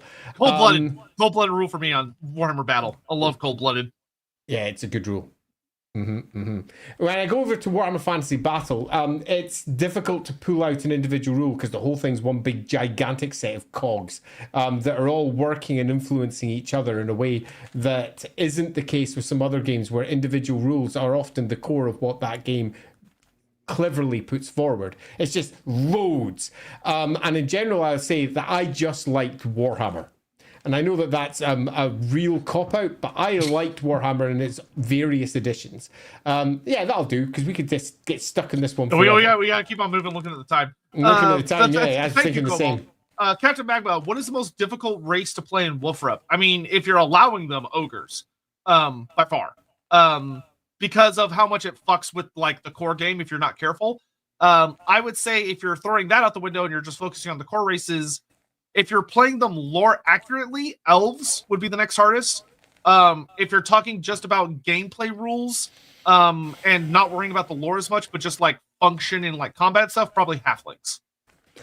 Yeah, the word difficult is interesting. If we're just talking about portraying them rather than actually worrying about the rules, then ogres are actually surprisingly easy to portray. And that's a problem, because the way that you portray them often gets in the way of a good game. So if you're just talking about portraying them, ogres are very simple creatures, and it's quite easy to portray something simple. Elves, by comparison, are deeply complex, over-emotional monsters who have a host of psychological problems that make them very difficult to play. Dwarves are also surprisingly difficult to play in a fashion that doesn't just make them Tolkien dwarves, which some writers very much rely on, other writers don't. So dwarves can sometimes be tough. The easiest to play, obviously, are humans, and if you want to say one that's really hard, a lizard man. Because that's now playable. They are actually surprisingly tough, because nobody really has a strong set of GM or player guidelines for how to do that. So you're just left to figure it out for yourself. At least the other species have got strong stereotypes that have been put in place by multiple pieces of fiction.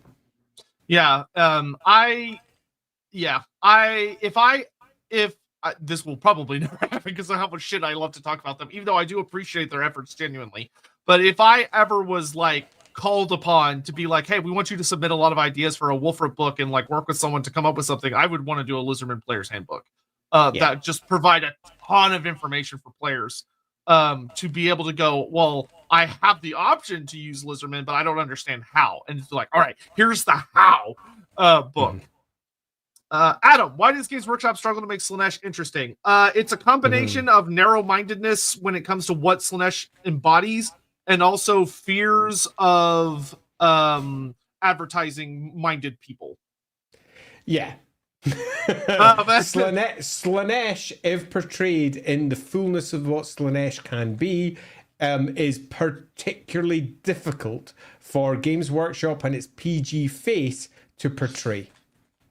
Yeah, that being said, one of the things that I love about like Age of Sigmar Slaanesh is that they seem to have finally got some people in that went, what if we did something besides sex, drugs, rock and roll? And we started getting like gluttony and sloth and like a lot of these other forms of excess. And but nevertheless, they still had massive problems with the miniatures. True. They did not advertise them properly in White Dwarf. They didn't go into the fullness of what they could have done with them. They literally struggled with Slaanesh. So the real reason is Slaanesh is a tough subject for them to portray with the market that they are attempting to inhabit. Yeah, I will say it is not a secret that at the end of Warhammer Fantasy and going into Age of Sigmar, there were genuine discussions about just removing Slaanesh. Because they were having that much of a hard time with it. Baron von Bastard, who is the oldest character that is explicitly not immortal? Well, it depends on what you mean by immortal. I assume you just mean like kind of the standard won't die of old age, like has to be like killed. But isn't but okay, let's say who is the oldest character that is not using some sort of additional means to extend their life? I'll think of it that way, because that makes it a little easier. It's probably going to be an elf, but then again, Dragon Ogre. Oh yeah, probably Dragon Ogre. Yeah, I mean, it would probably be Kolak Suneater. Then. Yeah, probably Kolak Suneater, or what's his face, the one. Or Krakenrock the Black is Krakenrock the Black. Yeah, Krakenrock the Black. I mean, Krakenrock is probably just the oldest character, next to maybe the Celestial Dragon Emperor. Those two are kind of in a nebulous. And before I think Krakenrock the Black is probably significantly older than the Dragon Emperor. Yeah, but given the descriptions we've had of each. So probably that. Yeah, but I would say if you're like, well, no, I want someone that can die of old age, it would probably be one of the bizarre. Well, elves are funky because how old they are is very confusing. So I wouldn't do an elf. It would probably be a dwarf. It'd probably be a dwarf. But I don't think Marathi can die of old age. Well, yeah, she does things to stop it from happening. Yeah, so that's kind of what I mean, though. Yeah, like but a character that will eventually die of old age if they were to reach the proper age. I would say. I mean, Crag the Grim's pretty fucking old for a dwarf. Yeah, probably Crag. Yeah, that's a messy thing because there are a lot of ways that you can accidentally make yourself live longer than you should in Warhammer.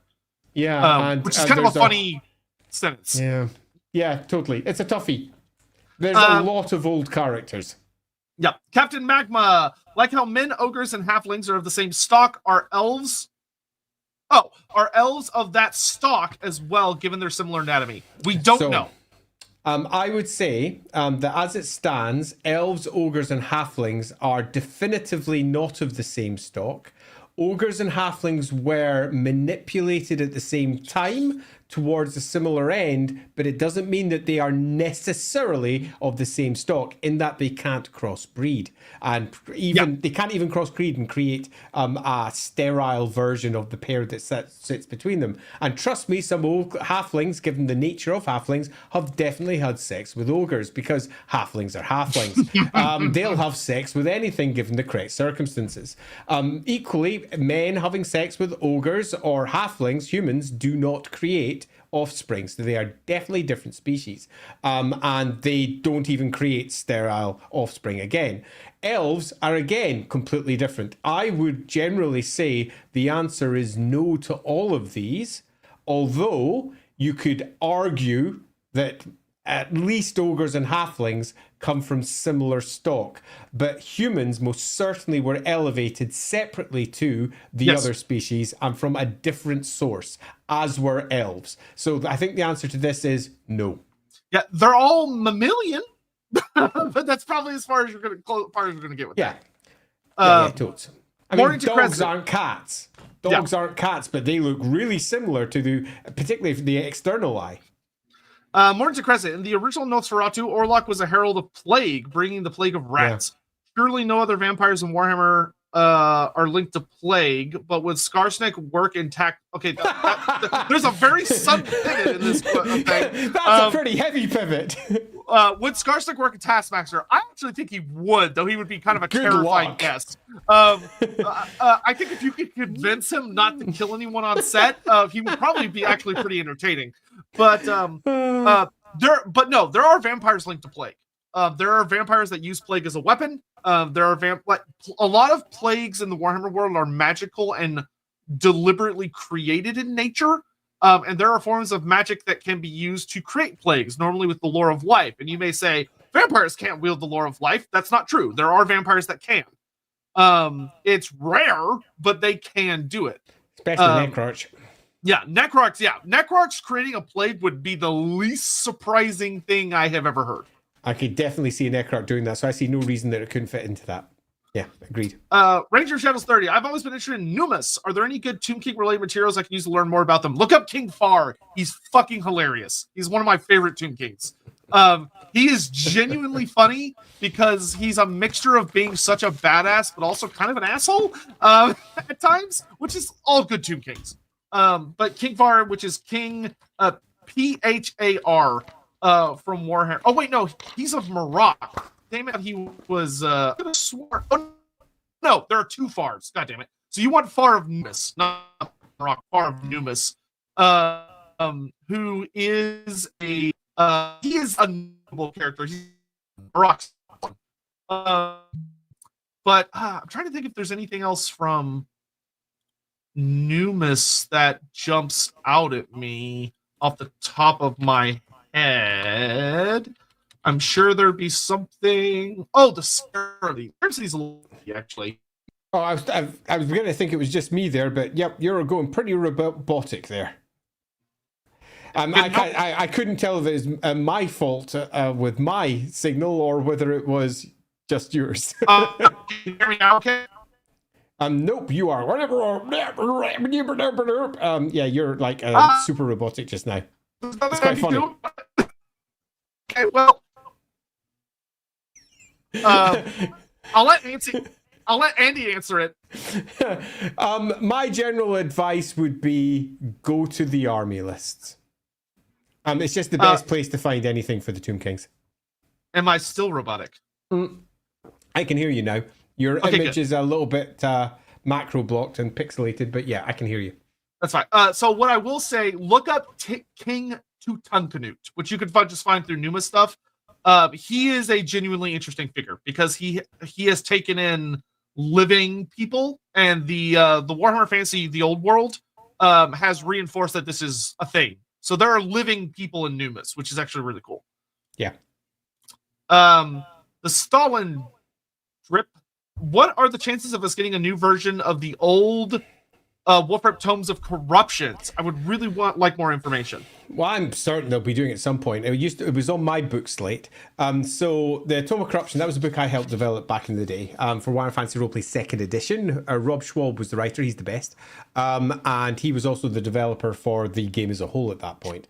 When I was the producer for Warhammer Fantasy Roleplay 4th edition, I was in the process of building 2 Chaos books for Warhammer Fantasy Roleplay with Mike Brunton. Mike Brunton was the author of the original Realms of Chaos books. So that's Slaves to Darkness and yeah, totally, the original ones.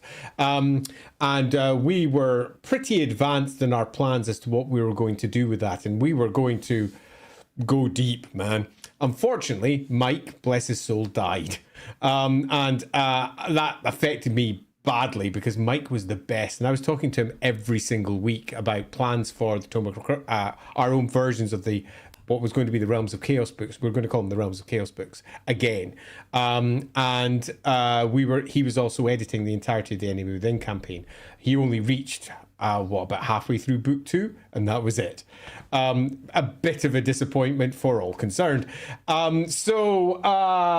I imagine it's on their slate. When I left the job, it should have been released by now. It was right up with my releases to go just after the second campaign set. So it would have been released just after the bestiary. So I imagine they've got plans for doing so because it's a no-brainer. It's absolutely essential.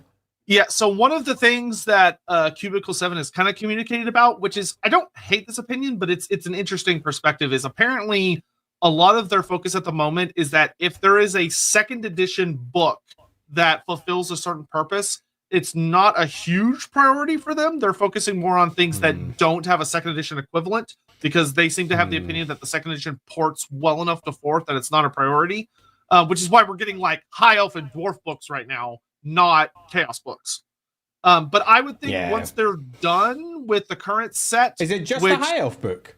Coming out next is the High Elf Player's Guide, which is separate from the Ulthuan book. The Ulthuan book is a different book that is also coming out, but isn't coming out yet. And they still haven't released the Khazalid Empire book, which is also a different book from the Dwarf Player's Handbook, which is coming out very soon. So they've got at least 3 to 4 more books before they might do something chaos. That'll be like at least a year then, given their current release pressure. Yeah, because that might not come for a while. Yeah, honestly, I'd be surprised if we got a Tome of Corruption this year, maybe next year. It's. I mean, you could use the Tome of Corruption, but it is really for a very different rule set. So you're going to have difficulties directly passing it over onto 4th edition. Don't get me wrong, I'm not a fan of that strategy. Like, I really want them to do a Kislev and Bretonia book, especially with the updates to those factions. But they've been very kind of like, well, I mean, you have the Rome of the Ice Queen and Knights of the Grail, just use those. They're kind of old, though. Yeah. Donovan, so the Dwarf Gold thing inspired by myth about the... is the Dwarf Gold thing inspired by the myth about Inuits maybe having many words for snow? For your information, the reason for that myth is because in those languages, parts are added to words in the same way that we have adjectives in English. So it applies to basically every noun. Yeah. That would make sense. Yeah, I'm pretty convinced that's the case. I can't remember who wrote the Dwarf Army list originally, but where that was said. It probably would have been like 4th or 5th edition, I would guess. I think it's 4th, I think. And I can't remember who wrote Dwarf. Was it? Yeah, so that would have been like 1990, early 90s, mid 90s. Yeah, no, that's 1990. Let's see, 3, I think. That's off the top of my head. Probably got it wrong, but yeah, it's an early addition to the lore. So almost certainly inspired by that, which at that point was not believed to be a myth.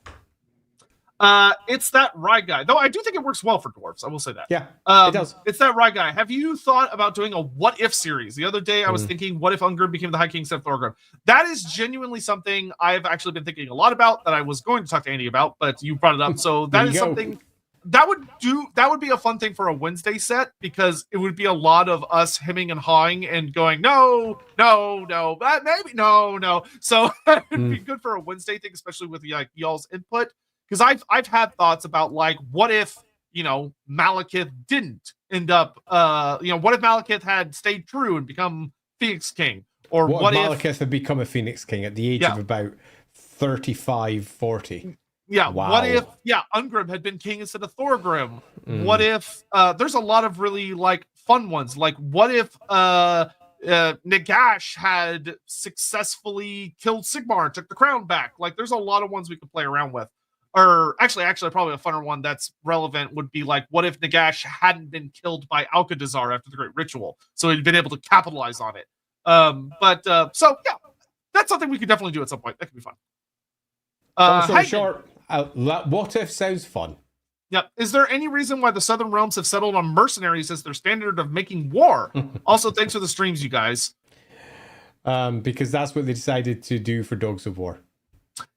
And I'd like to say it's more than just they made a Regiments of Renown army list harking back to the old Regiments of Renown from earlier editions of Warhammer, and decided to cite that in Tilia underneath the excuse of, and they used Regiments of Renown for all of their armies, rather than doing a proper Tilian army list, which would have been, I think, quite fun.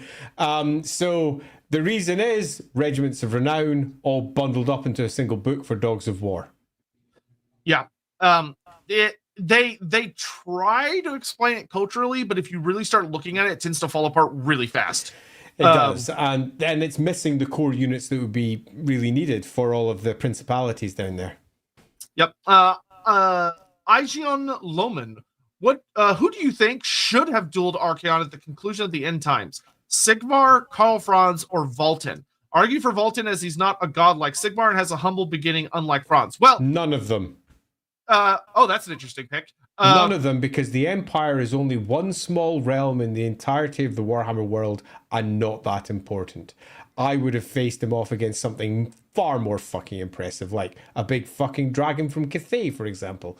That feels like it would have been the ultimate expression. Yeah, sorry, this is the conclusion. So here's what I'll say to this. I think what they should have done is that kind of what they did in the end times, though obviously they didn't do it as well as I would have liked. But I think that the Archaon versus a Sigmar representative is something that should happen, but it shouldn't be the conclusion.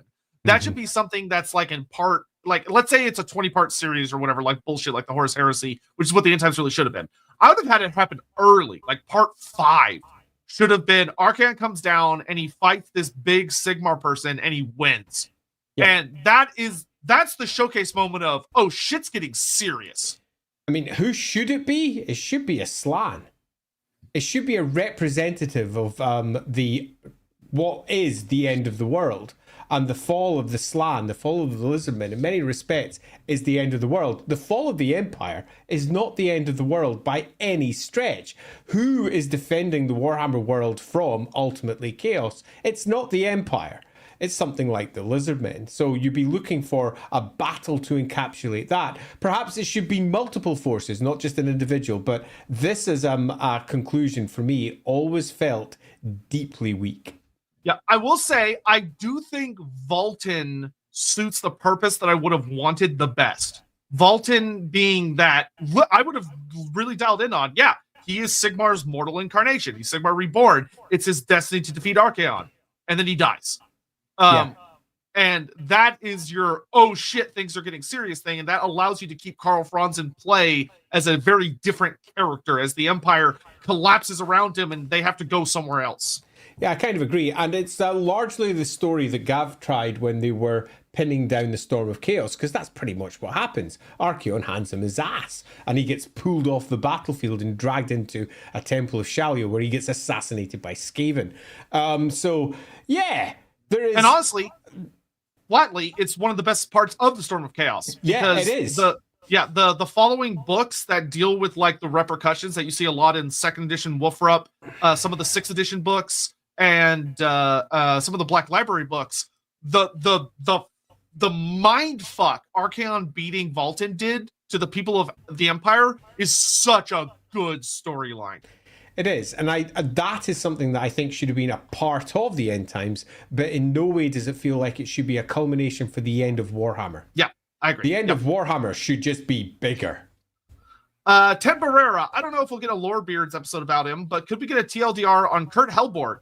His design always stood out to me, but I've never been able to get much info on him. Thanks, as always, for the lore. Well, outside of us, which we'll talk about here in a second, there's a really fun set of books that the series is called The Swords of the Emperor by Chris Wright, which features Kurt Hellborg as a big character. It's him and Ludwig Schwarzhelm like the main characters. And it's a very, very fun set of books. At its basic, Kurt Hellborg is in many respects a father figure to Karl Franz. He is the Reichsmarshal, which means he's the overall general for not just the Reichland, but for the Empire as a whole. He has a marvellous moustache, a truly marvellous moustache, significantly older than Karl Franz, a man who is, depending on the depiction, generally seen as in his 60s, with a big grey moustache, and deemed by many to be the finest swordsman in the Empire. In the stats wise for his Warhammer stats, he was given stats that largely reflected that. It was between him and, say, Marius Leitdorf and a few others as to who actually should hold that title, although Marius's stats often didn't match the stories that lay behind him. So, loosely speaking, he is a father figure to the Emperor, the general of the Empire as a whole, and somebody who is seen as a stoic defender of Karl Franz and everything that he stands for, and he is deemed to be also a very good general. Yeah, his he also has one of my favorite magic items in the game, which is like the Laurels of Victory or something like that. But he's got this set of laurels, and it's one of my favorite items because it's such a perfect representation of Ulgu, where it's, you don't think much of it. It just looks like, some leaves or whatever. It doesn't look, or some like leaves made out of metal or whatever. But it's an item that was made for him by the Grey College, which the magical effect is that when people face off against him, it makes their paranoia about what he's capable of like grossly exaggerated. So to them, he appears almost like this titanic, unstoppable man that represents everything that they can't defeat. And when you read about it, it's such a fucking cool magic item because in reality, it doesn't physically do anything. It just messes with the mind of his opponents, which is great. I love that item. Also, he has a Rune Fang, which is pretty baller. He's got the solid Rune Fang, which is pretty neat. Shadow of Nox. What would elves think of an intelligent troll? They'd probably think, well, that's weird. Just another stupid chaos thing out in the world. So, yeah, elves are fully aware that magic can influence everything. Heish, the wind of effectively intelligence, can inhabit almost any creature. It is possible for almost any creature in the Warhammer world to be unexpectedly and significantly more intelligent than you would normally expect. This is just another freak of the Warhammer world. It happens all the time. They don't like trolls. Just because that intelligent troll is over there in no way means that they would be at all happy with it in the slightest. But elves being elves, would they try to use it against something else? Probably. Oh yeah, I mean that's a storyline we should have gotten with Throg that I would have liked, like a Laralorn elf meeting with Throg and appealing to his visions of grandeur of himself as like a bringer of a new age, of an evolution of troll. I think a Laralorn elf interacting with him and being a part of his court would have been really, really good. Dinoman, the consistent exceptions to the Warhammer world reminds me of a natural history YouTuber I watch called Lindsay Nicole. One of her catchphrases is "Nature doesn't give shit to you straight." Yeah, that's very fair. Nice one, Dinoman. Joe Lewis, Magneto versus 40K. Who wins? LOL, JK, you guys rock. Listen, we can have all the chats we want about fantasy versus 40K or whatever. The second somebody brings up comics, cartoons, or anime, we have to sit down.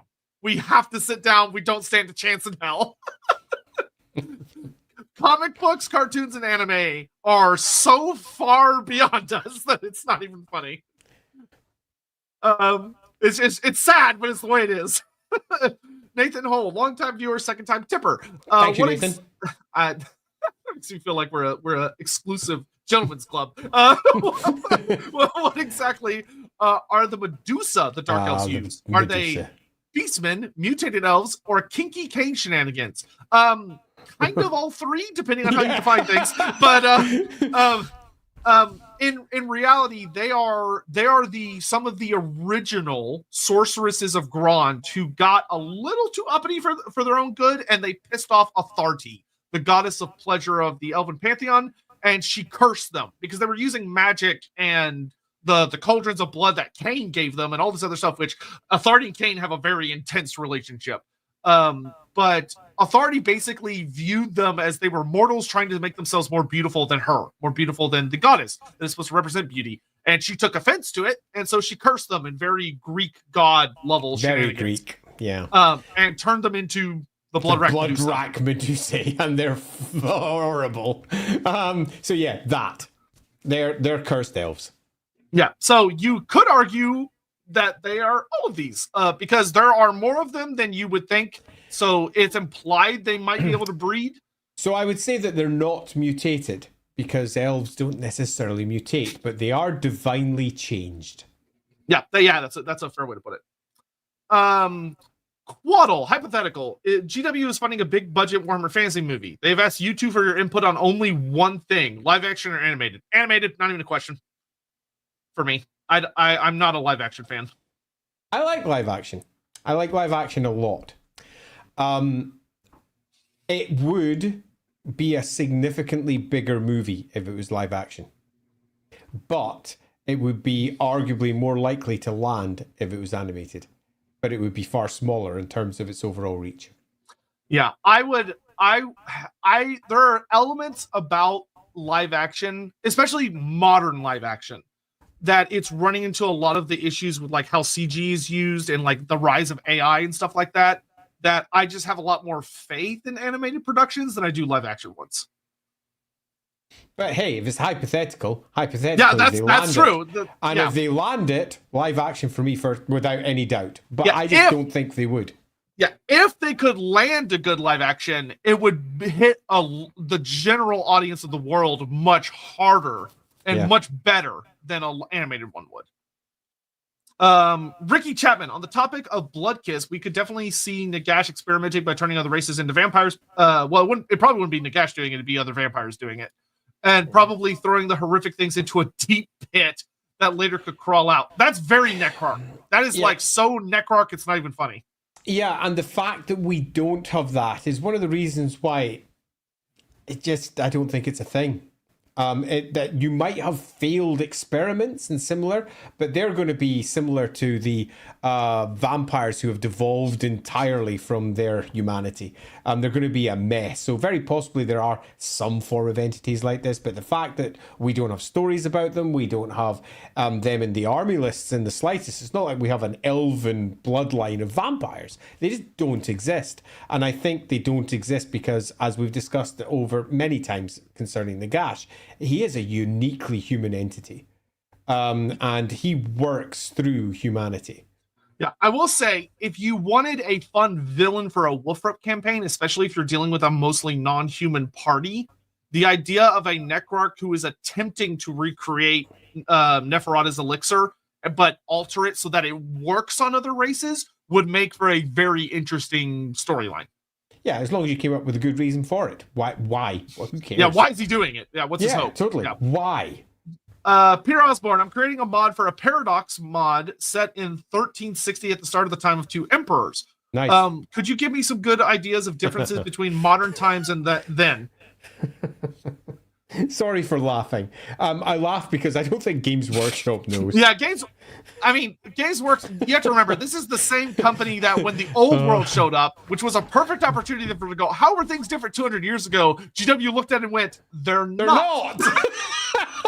In fact, I was looking because there was a post relatively recently about, hey, the Empire's just come out. Take a look at the map. And I was like, oh yeah, that map. Sotek and I were going to do a stream about that at some point, weren't we? And I looked at it again and I was like, what the fuck's going on here? This can't exist yet. Like, for example, the green hills should be where the barren hills are because they won't go barren for another 100. Well, what's going on here? So yeah, there was lots of discussion for me about that. Yeah, Games Workshop, the honestly, the thing that I would accuse them being the absolute worst at is the human nations in the old world do not have a concept of technological, cultural, or martial advancement or evolution. It is totally the barbarian era with Sigmar, and then at some point after that, they magically upgraded to modern times, and the end. And even then, if you read back some of the Sigmar material, sometimes, hey, look, there's cannons. Well, what the fuck? It's just weird. They don't seem to grasp that things change over time. Take, for example, the Lustria book that they released, 1492, because obviously, why wouldn't it be anything else? And they're detailing folks coming over from the old world into Lustria in 1492, and they have bloody gunpowder everywhere. Okay, which went against various other tales of where the gunpowder had come into the old world. So there you go. We're not far away from where you are there in 1360. And we already have black powder doing black powder things. So the answer to this is, sadly, if you're going by Games Workshop standard, it looks like the Empire. Yeah, I would beg you to look at real world history a bit harder and say, what were things like 1,200 years ago? And use that to extrapolate and make better choices. Because remember, GW, at the end of the day, they don't give a fuck about the lore. They give a fuck about selling models. So they want to use the toys that they're selling you. They don't want to create a new range of toys for what things were like 1,200 years ago. They want to sell you the toys they've already made. So they're never going to do that, is the biggest thing. Yeah, so I'm sorry to say, Peter, the official answer is it will be almost identical to what the Empire is today, with small tweaks and variations here or there that you will have to make up. But I think if you want to make a mod that feels real, then take a look at real world history and then reflect that back. But we are in a period where we don't have wizards as we understand it in terms of the colleges of magic. But as we've seen from the old world, they didn't really veer that far from the colleges of magic anyway. Look at this elementalist, by which I mean battle wizard. Yeah. Yeah. What's Lord Chris? What big names would you two give each other? Oh, ogre big names. Oh my lord. Oh god, what's a big name I would give Andy? I have to think of one that won't get me in trouble. Well, let's say that we will think about that one for later. Let's Lord Kurz, sorry. Yeah, that's funny. I'll think about that actually. That's because that would be funny to do for a stream at some point. Plague Muncher. Go sit down, sticks and stones. Plague Muncher is appropriate for me sometimes. Holy shit. That's funny. Sir Panza, in response to the Sigmar beard conspiracy, maybe his genes sucked and he just couldn't grow one. I also suffer from can't grow a bearditis. Very possibly that's the case, Sir Panza. Very possibly that's the case. I have a similar. My beard does not grow in well. I grow it out of stubbornness. But there could be something very funny, like just a stupid meme of like someone going back in time to see Sigmar and expecting a glorious beard and him having like a little pencil mustache and like a really scraggly mess. Would be very funny to me. Just following up there with Peter and just saying, excellent, yes, go for it. Yeah. Let's see. Darius Rose, a Gore, Marauder, and Orc get into a fistfight in a bar in Glasgow or the roughest bar in Texas. Do they clear the beat everyone? Yeah, they would beat the shit out of everyone in the bar. Easily. They wouldn't even Yeah. need 3 of them, just 1 of them. Yeah. Of those, I mean, the Gores are remarkably tough, and Marauders. If we're looking at a core Marauder, I mean, their basic stats are both tougher and stronger than most, and an Orc tougher. Yeah. I would say Yes. the Orc would kill everyone, no problem. Like it basically be like unleashing a gorilla that can think a bit better into a bar. It would be horrible. The Gore is if somebody had a gun in the room, they might be able to take it down. Even if you had a gun, I think the Orc would still kill everyone. And the Marauder, similar philosophy. I think if somebody had a handgun or a pistol on them, maybe they could kill it before it ripped them apart. But like, I mean, some of the Marauders in the stories, like once again, read the Blackheart's Omnibus. The Marauders take they show a realistic depiction in Blackhearts of trained human Empire people from the South. So they're not like the big giants you see up in Middenheim and stuff. They're fairly normal people. They encounter a Kurgan Marauder, and it's horrifying how big that man is. He's huge, and it's just muscle. It's you don't want to fight these things. Cold Carrion, is there a construct / species of gargoyles? Yes. Mm-hmm. Yep, gargoyles exist. If not, where and how would you implement them? So, okay, I would say there are 2 very broadly speaking, different species of gargoyles. You have magical constructs, which are going to be more like golems. So, like constructs that have been imbued with magic that will come alive if someone triggers them or gets too close or something along those lines, but they're not actual living entities. They're just magically animated pieces of stone.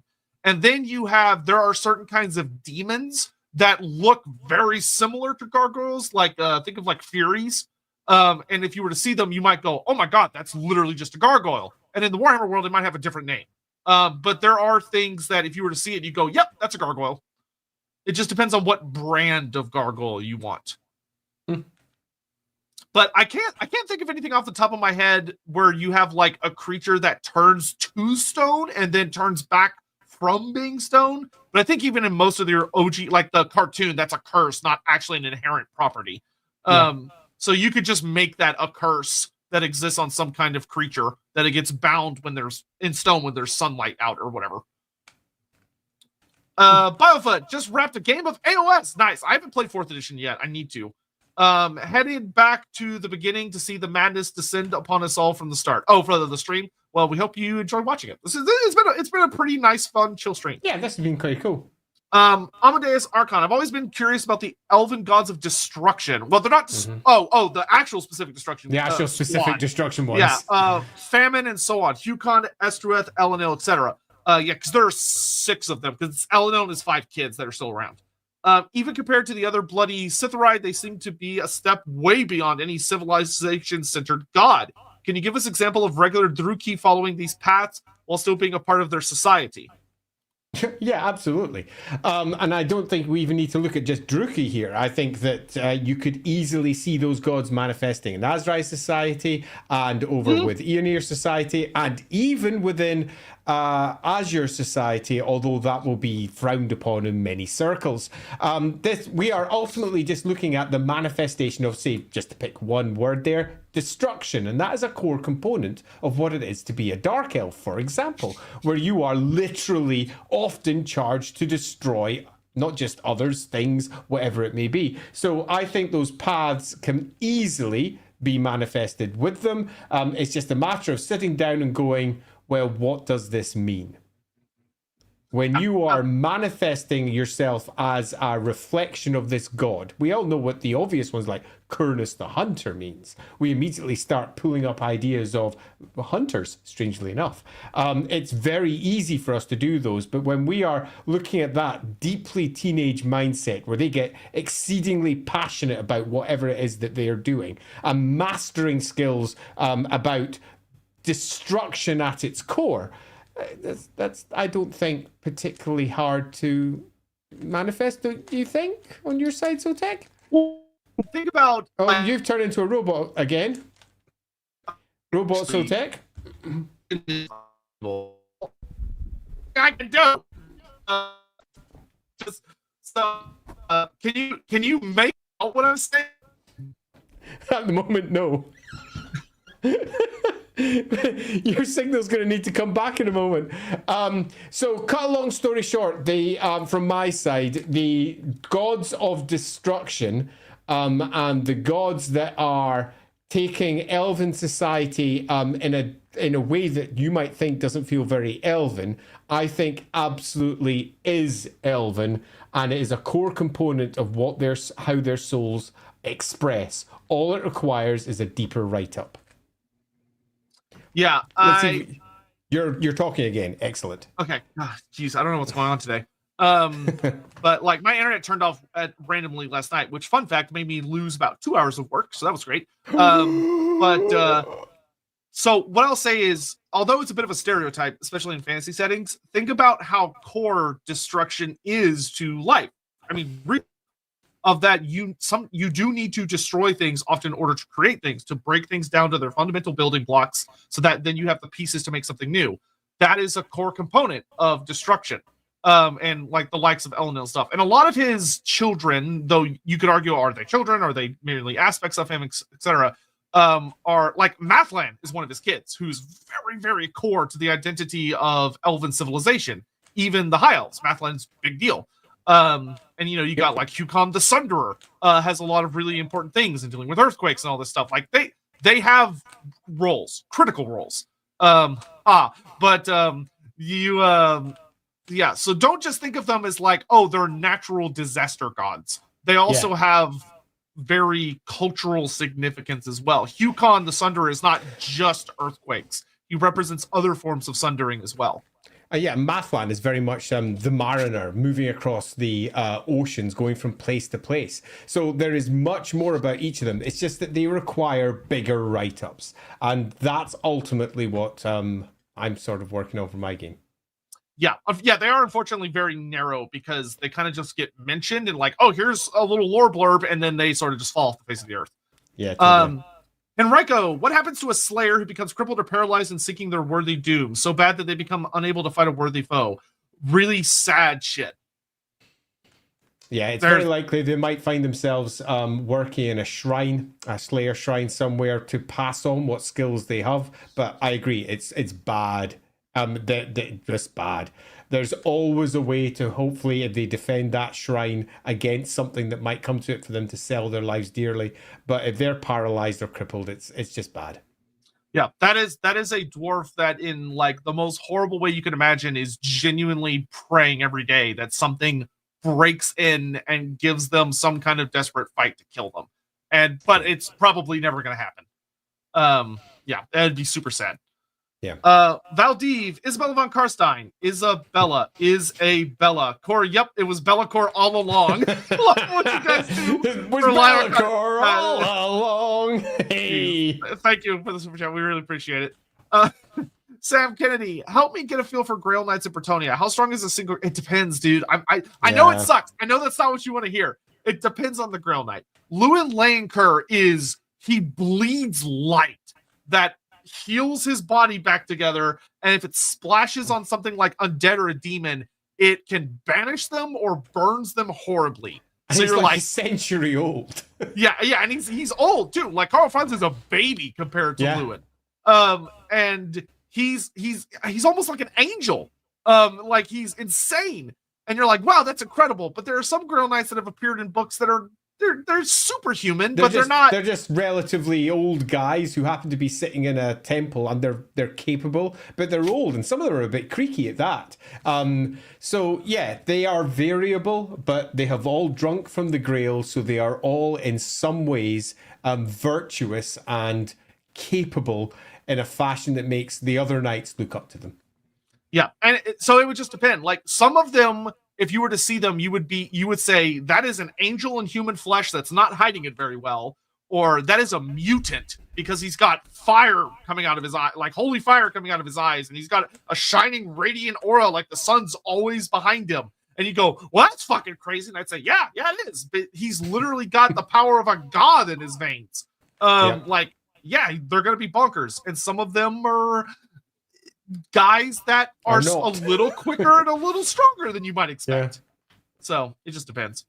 Man, a good example of the extremes of Slaanesh that would be difficult for Games Workshop to depict is the SCP version of the Aristocrats, though trigger warning for just a general. Oh, there's a number of things in the SCP universe that go into SCP? very dark. What's SCP? Secure, Contain, Protect. So it's a very popular fan-made. It's been going on for like a good number of years now, but it's like an online forum where anyone can contribute stories. So it's like a grand right universe. It's become very, very popular. But it's mostly a collection of weird metaphysical horrifying entities and monsters that they can't be killed, so they have to be contained in some way. And some of them are pretty horrific and not appropriate for people that are adults that have a really healthy mindset to certain forms of fiction. And yeah, Slaanesh can lean into that. But the thing that I always get annoyed with is there are a lot of parts of Slaanesh that also are not horrible R-rated movie, that are much more subtle in their excess and their perversion. Yeah. I'm surprised you would probably love some SCPs, and some of them are very well written. You'd probably really enjoy those. I'll have to push those your way at some point. Quick. Is Throt the best master molder? Between the Hell Pit Abomination, Gorich, and Storm Fiends, etc., he seems to be doing the most advanced work down in the pit. Praise the Great Horned Rat. I would say probably.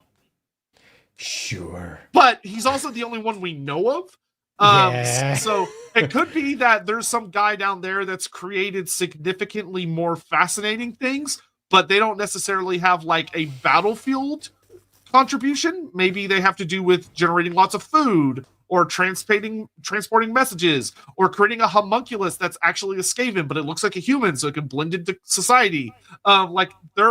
If you watch the LAWhammer series, maybe there's a master molder behind a really weird thing that's going on with Gerhardt.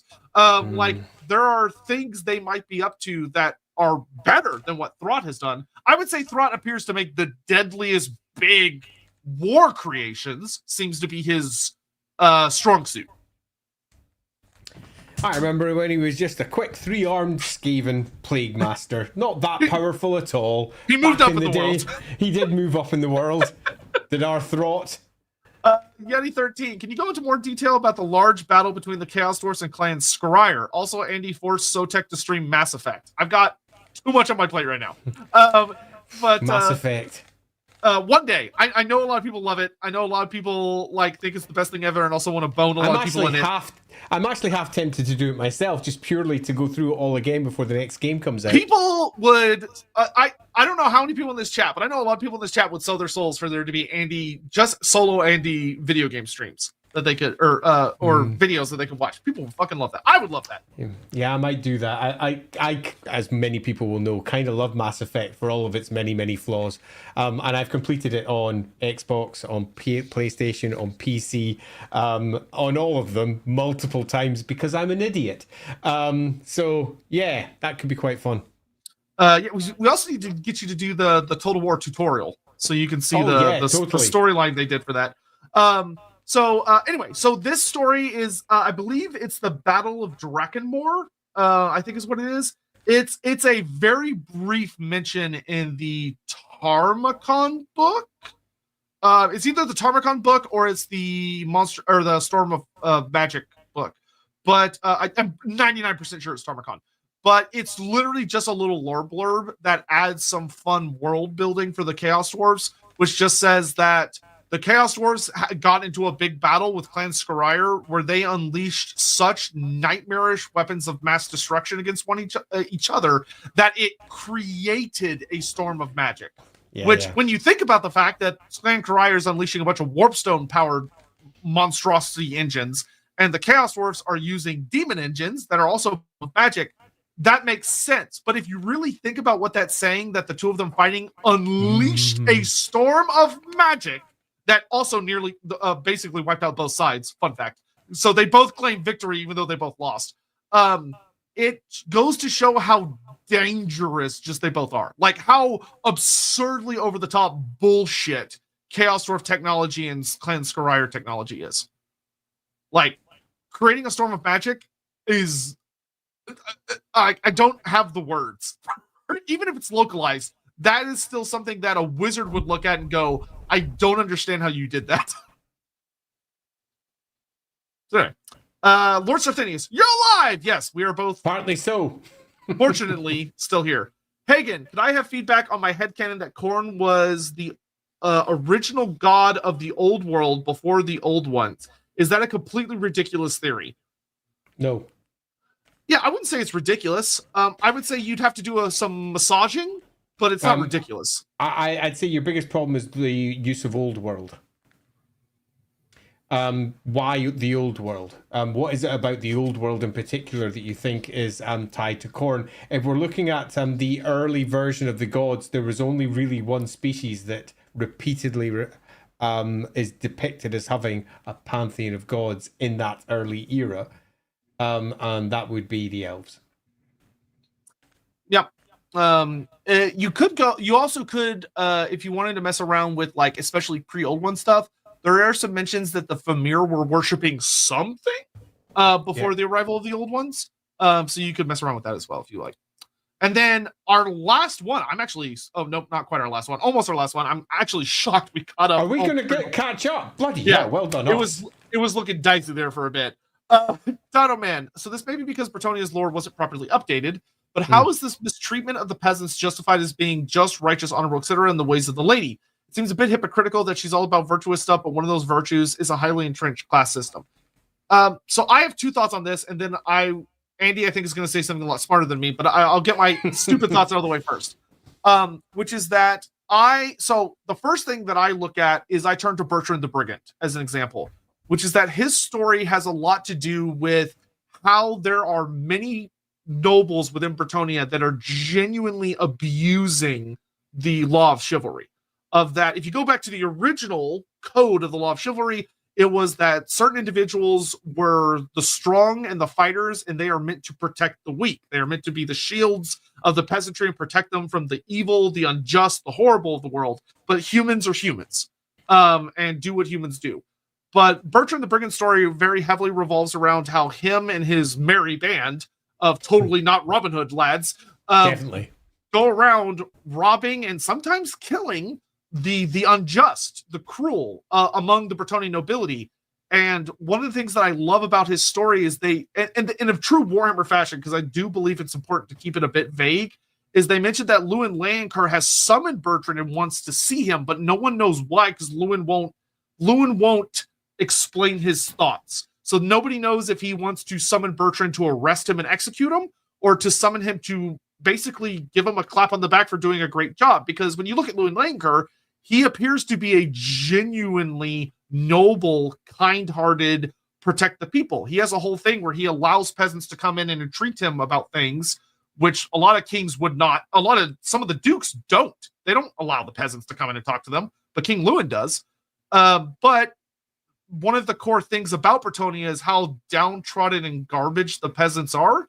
So there is for me personally, there's always been a weird disconnect where I feel like there should be a system of that. The actual Grail Knights, the ones that have actually supped from the Grail, tend to be genuinely kind individuals that actually follow these laws, but most of them become hermit knights.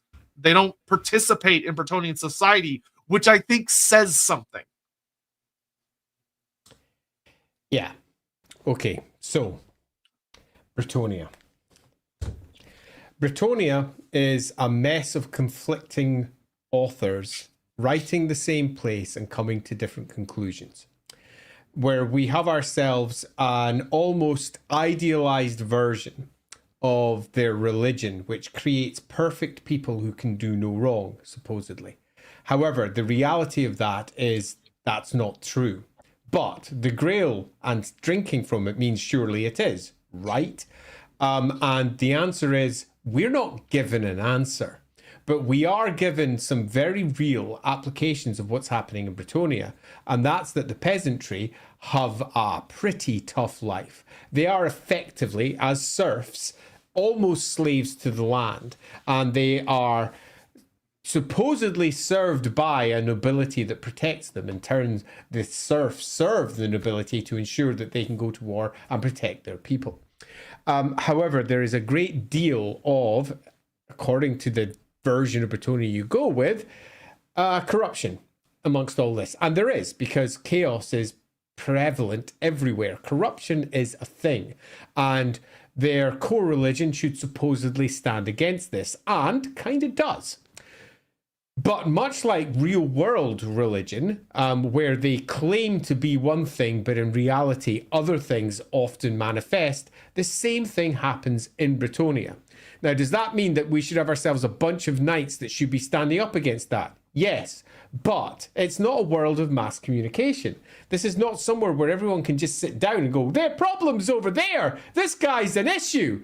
People can't find out about this with ease without, for example, divine intervention. Does that ever happen in Warhammer? Yes! So why the fuck did the writers not sort this out? They just don't. They just allow all of this corruption to spawn up without looking at what the world already has in that area that should respond to it.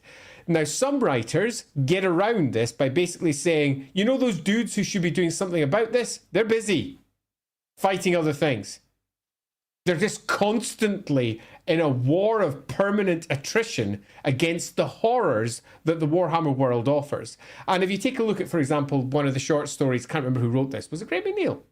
Maybe not. Take the short story of Lewin Lowencore before he be drunk from the Grail, and he was just a young kid wandering around. Was that? I can't remember who did that. But if we take that, life is grim for the nobles who are off doing their questing night thing. They are endangered, in trouble, and when the ones who are corrupt staying at home and hiding provide them with succor as they pass through and leave out the other way, it's easy to miss all of this stuff. It's Phil Kelly. Phil Kelly, thanks. Cut a long story short, Bretonnia is really big. There's lots of places where corruption can hide, and it does. And there's only so many Grail Knights. There's only so many questing knights of great honor, and there is too much for them all to deal with, because Bretonnia, much like the Empire, is riddled through with not just corrupt individuals who are nobles, but with beastmen and orcs and monsters coming out of the Forest of Shalon or wherever else they may be coming from. And they are in a constant state of war. There just isn't time to fix all the shit that they need to fix. And that's about the best response that the novels and the background has for why Bretonnia is completely broken and hasn't been fixed by these supposedly superhuman, very capable entities. Yeah, I will say, if we got a good writer to do a good update on Bretonnia, which maybe we'll see this in the old world, I'm not going to hope for it. I would love it to happen, because it's not been written about since like 2004 or something. One of the things that would make Malobod the Black Serpent story work super well is this idea that there is something that the virtues that the lady extorts have notable flaws. There are notable weaknesses where, yeah, she does actually enforce this caste-like system, which from a certain god point of view is a very effective, reasonable method of dealing with humanity. But from a much more grounded point of view, like say Malobod's perspective, he looks and goes, this is very limiting. This is not just from a very human perspective. And that is what leads to like one of the big clashes between the two, of that from a elven god, especially an elven god's perspective, this caste system is a perfect way to protect certain forms of humanity that are able to do their job efficiently, while the cream of the crop rises up. But from Malobod looks at this and goes, from a very human perspective that doesn't have this godlike view, this is wrong. And us humans, from our perspective, we would go, yeah, Malobod's right. This is wrong. But the lady would say, you don't understand. You don't understand what we're up against. You don't understand all these other things that are happening. This is the right path, but humanity being humanity, because we see it in a lot of our favorite fantasy stories, would dig their heels in and go, fuck you. It doesn't matter about the grain. Change. Zeech. And I think that would be the best way to handle that story. But we'll see. So all that to say, the lore doesn't do a great job of covering it, but there are grains there to make it make sense. Yeah, particularly if you take the lore and you take all of the editions of Bretonnia, and I don't mean the very first edition of Bretonnia where it was a pre-revolutionary France. I'm meaning more like the very first version of the Lady of the Lake, who was also very clearly and demonstrably a goddess of the people, not just the nobles. But in many respects, she kind of became just a goddess of the nobles, with the people sort of left behind. And some versions of the background went, oh, well, there's the other gods, and they can fulfill that role. Where other versions of the background, I think we discussed this in our Lady of the Lake stream, very, very clearly state that the Lady of the Lake is absolutely a goddess of the peasantry. But then compare that with what for many will be the absolutely horrific outcome of having their children yanked away from them should they be magically sensitive or magically aware. And that's horrible. You can see why corruption will be everywhere in Bretonnia, because if you're a parent, your kid's pulled away, you're going to start rising up because your child is gone. It's horrific. Yeah, I don't remember. I think I was reading in the Bertrand the Brigand. It wasn't in his particular story, but it was in like the story around it. There was a whole thing about how there's like a dedicated group that the whole thing they do is they ferry children to keep them away from the Fey Enchantress, to protect them.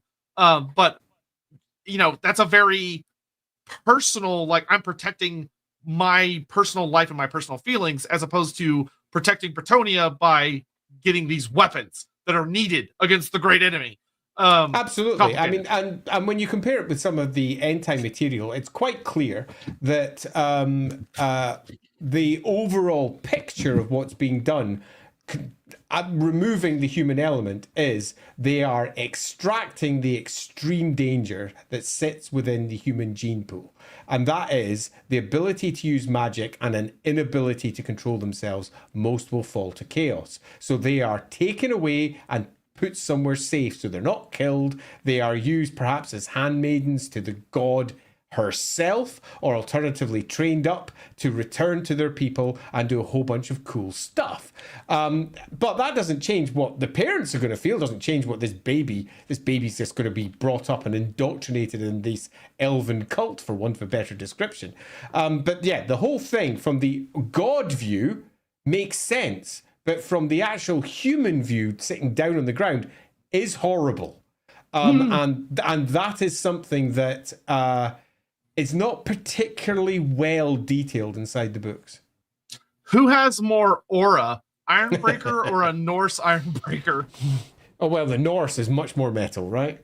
Yeah, I would honestly think the Norse, to be fair. Though I don't know if the Norse wars even have Ironbreakers. I mean, they might. They should, maybe. I don't know. I feel like they would be different somehow. I'm pretty sure they should and do. Yeah, I would be very interested to see how they would express differently, because there would be some probably funny changes between them. Like I almost imagine, helmet. Yeah, I almost imagine like a Norse Ironbreaker being like, I don't need shields, I got 2 axes. Paul, hi. I hope that you were having a nice evening this morning. I'd say we are. It's nice to finally hear you after the small pause. Anyway, I do have a question. In the Warhammer, is there a character inspired by the Pied Piper? Yeah, kind of. If you take a look at the fall of the creation of the Skaven and all that nonsense back in the original Tylos, there's, I remember the first depiction of it, there was a literal picture of the entity that arrived and was pulling all the rats through the city. The stranger. Children. Yeah. The stranger who arrives, indeed, and pulls all the rats through the city, and then eventually the Skaven come running up. So there's some allusions to it in that story. And every once in a while, some writer will make some allusion to children being spirited away by someone who has been wronged, but there's not a direct Pied Piper lift that I can recall, but it's definitely mentioned in quite a lot of the Skaven lore. Yeah, not a full commitment, but I mean, we saw that a little bit in like you remember when we did that review of the Mother Ostankia story that Andy Law wrote? There were some themes of that in there. So there's some stuff that kind of goes on with that, but I don't think there's a 1-to-1. I imagine if there was, though, it'd probably be like an Albion story almost. Or what? Not. I mean, it could show up very easily. Like you could make that easily. Like it's a chaos entity.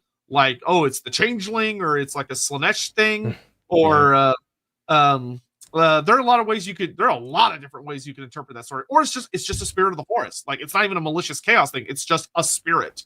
Very Bretonnian in that regard. Yeah. Oh, you know what? That would be a way I would do it. Like a Bretonnian story about the Fae over in Ethel Lauren. That would be a really good way to handle that story. Yeah, that'd work quite well. Guns for Bullets, rereading Kinslayer. I was wondering if you guys feel like there's an untold story there of Ulrika finally accepting her vampirism, starting to lose herself. I have not finished the Ulrika trilogy, so I'm not sure what the final book ends on, but I do, well, I mean, a lot of what happens in Kinslayer and Slayer, because they kind of, there's a jump between the last time we see all of the characters and then seeing them in Kinslayer, where Ulrika seems to be much more grounded now that she's shacked up, not like in a lover sense, but like in a I'm serving him sense, with Vlad von Karstein. Obviously, Gotrek and Felix have changed a lot in that story, because you kind of like find out that there is a very sudden change from the end of, I believe, Zombie Slayer. So it's an unfortunate. I would agree that yes, I think there's an untold story there of the leap between the end of the Gotrek and Felix and Ulrika stories and then the start of the end times, because they just kind of fast forwarded the characters to where they needed them to be so that the story could happen. Yeah. Which the end times did a lot of that. Oh, Kurin. All right, this is our last one. Zar94 just got off work and just got here. Glad to see you guys again. How is it possible for Valkia to be the bride? She's not his bride, she's his consort. There's a difference. Why would the god of blood and rage have feelings that would make him accept Valkia as a bride? Or a consort. I think you're viewing it in far too literal a sense. And by that I mean, it's almost the myth and the aura and the sheer storytelling of what she represents that circulates around a character like that. She is the chosen of Khorne, and it's because of the femininity, a very easy story to apply to it. What's the actual truth behind it all? Go check Valkyrie book, go check the bits. It gives the idea that it's that, but I think it is a far deeper speaking to the myth of what she is, rather than necessarily Khorne sits down one day and goes, you know what, I really like the cut of her jib. Yeah, I think for me the big thing is that a lot of people, and understandably because of the terminology used, see it and go, oh, they're like there is a bed in the Fortress of Khorne that Valkyrie goes home to, and she says, hey honey, how was your day throwing skulls at the world? And he was like, great. How was your day like spearing people with Sleipnir? And then they go make out and have sex in the bedroom, and that's not the relationship they have. It is debatably, but I would say no. But she is the epitome of everything that Khorne wants. Yeah, that's View what I would through that. Yeah, I would say instead. Yeah, she is the big thing I would say is keep in mind what the difference between like her and Arbal is, right? Arbal is this greatly favored champion who has, he's the undefeated. He wields the axe of Khorne. He's supposed to be one of the most favored. But what's the big difference between him and Valkia is that Arbal is still Arbal. He's still recognizably the person he always was in a lot of senses. Valkia was literally taken by Khorne and remade in an image more pleasing to him.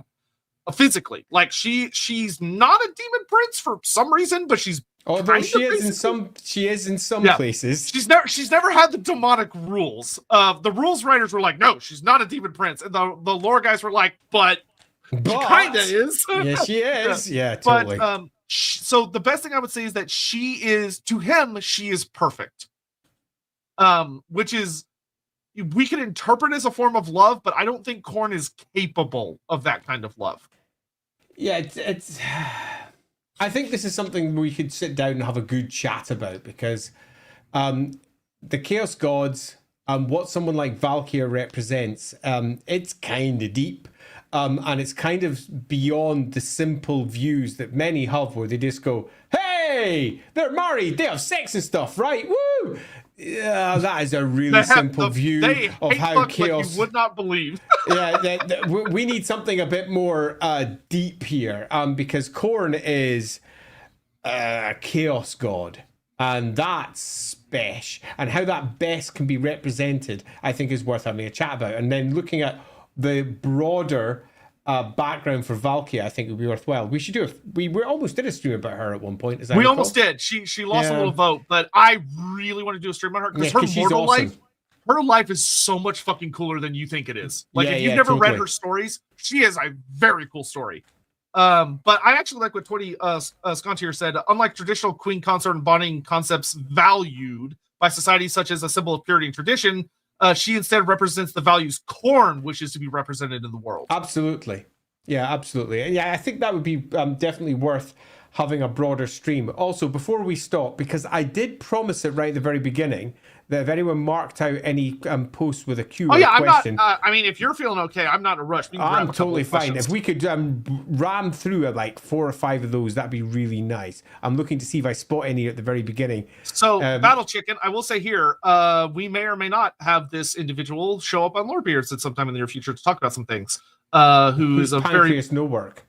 he is a very beloved member of the Warhammer community that I think we Cool. can have a chat about some aspects of how Warhammer fantasy is interpreted by modern audiences that aren't like Nice. the hardcore glasses all the way on lore nerds. So that will be something that we will probably do in the very near future. So keep an ear out for that. So, first one that pops up: if you were transported to the Warhammer world, where and when would you go if you could choose? We've I hear Talea is nice this time of year, Talea. as the classic saying goes. I mean, there's so much shit I'd really like to see, but it'd be so dangerous to be there that I wouldn't like to go there. There are parts of Ulthuan I'd love to go to. They would kill me. There's parts of Nagaroth I'd love to see. They would kill me. Parts of Lustria I would love to see. That would kill me. Basically, that's the biggest issue with all of it. Okay, so Dino Man did a bit earlier that we accidentally missed, but I have it pulled up here. Have you got it? Thoughts on this idea for a Lizardman monstrous cavalry unit, Hollerdon riders, based on the Parasaurolophus, Parasaurolophus. There we go. The ones with big. It is P-A-R-A. Yep. S-A-U-R-O. Oh, I spelled that wrong. S-A-U-R-O.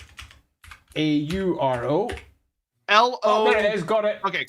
So okay, they have. Oh yeah, I've seen those. Big hollow chests, so they can make really big noise. Excellent. What if these creatures had a bellow ability that lowers enemy morale with a driver in either skinks with blow types or a hand of the gods type solar engine thing on melee artillery for monsters cavalry? I love the idea. Let's talk about that with the next Locatl stream, because that can actually be really the next cool. Locatl one, because I think that'd be super fun. Yeah, that would be a very fitting creature, I think. Cheesecake. What actually happens to Elsouls claimed by Aerith Kyle? Is her army of the damn better worse than being claimed by Slaanesh? Oh, it's a good question. So, I would argue it's significantly better, but it's not good. Yeah, there's actually kind of by any stretch. There's a really funny thing in the lore about that, where like in the passage, it literally talks about that some elves deliberately try and appeal to Aerith Kyle to take them, but a lot of elves go, "I'll take my chances with Slaanesh, thanks." I'll try to get my soul into a soul shard. I'm just not gonna die. Fuck you, I just won't die. Like it's seen as a very drastic option.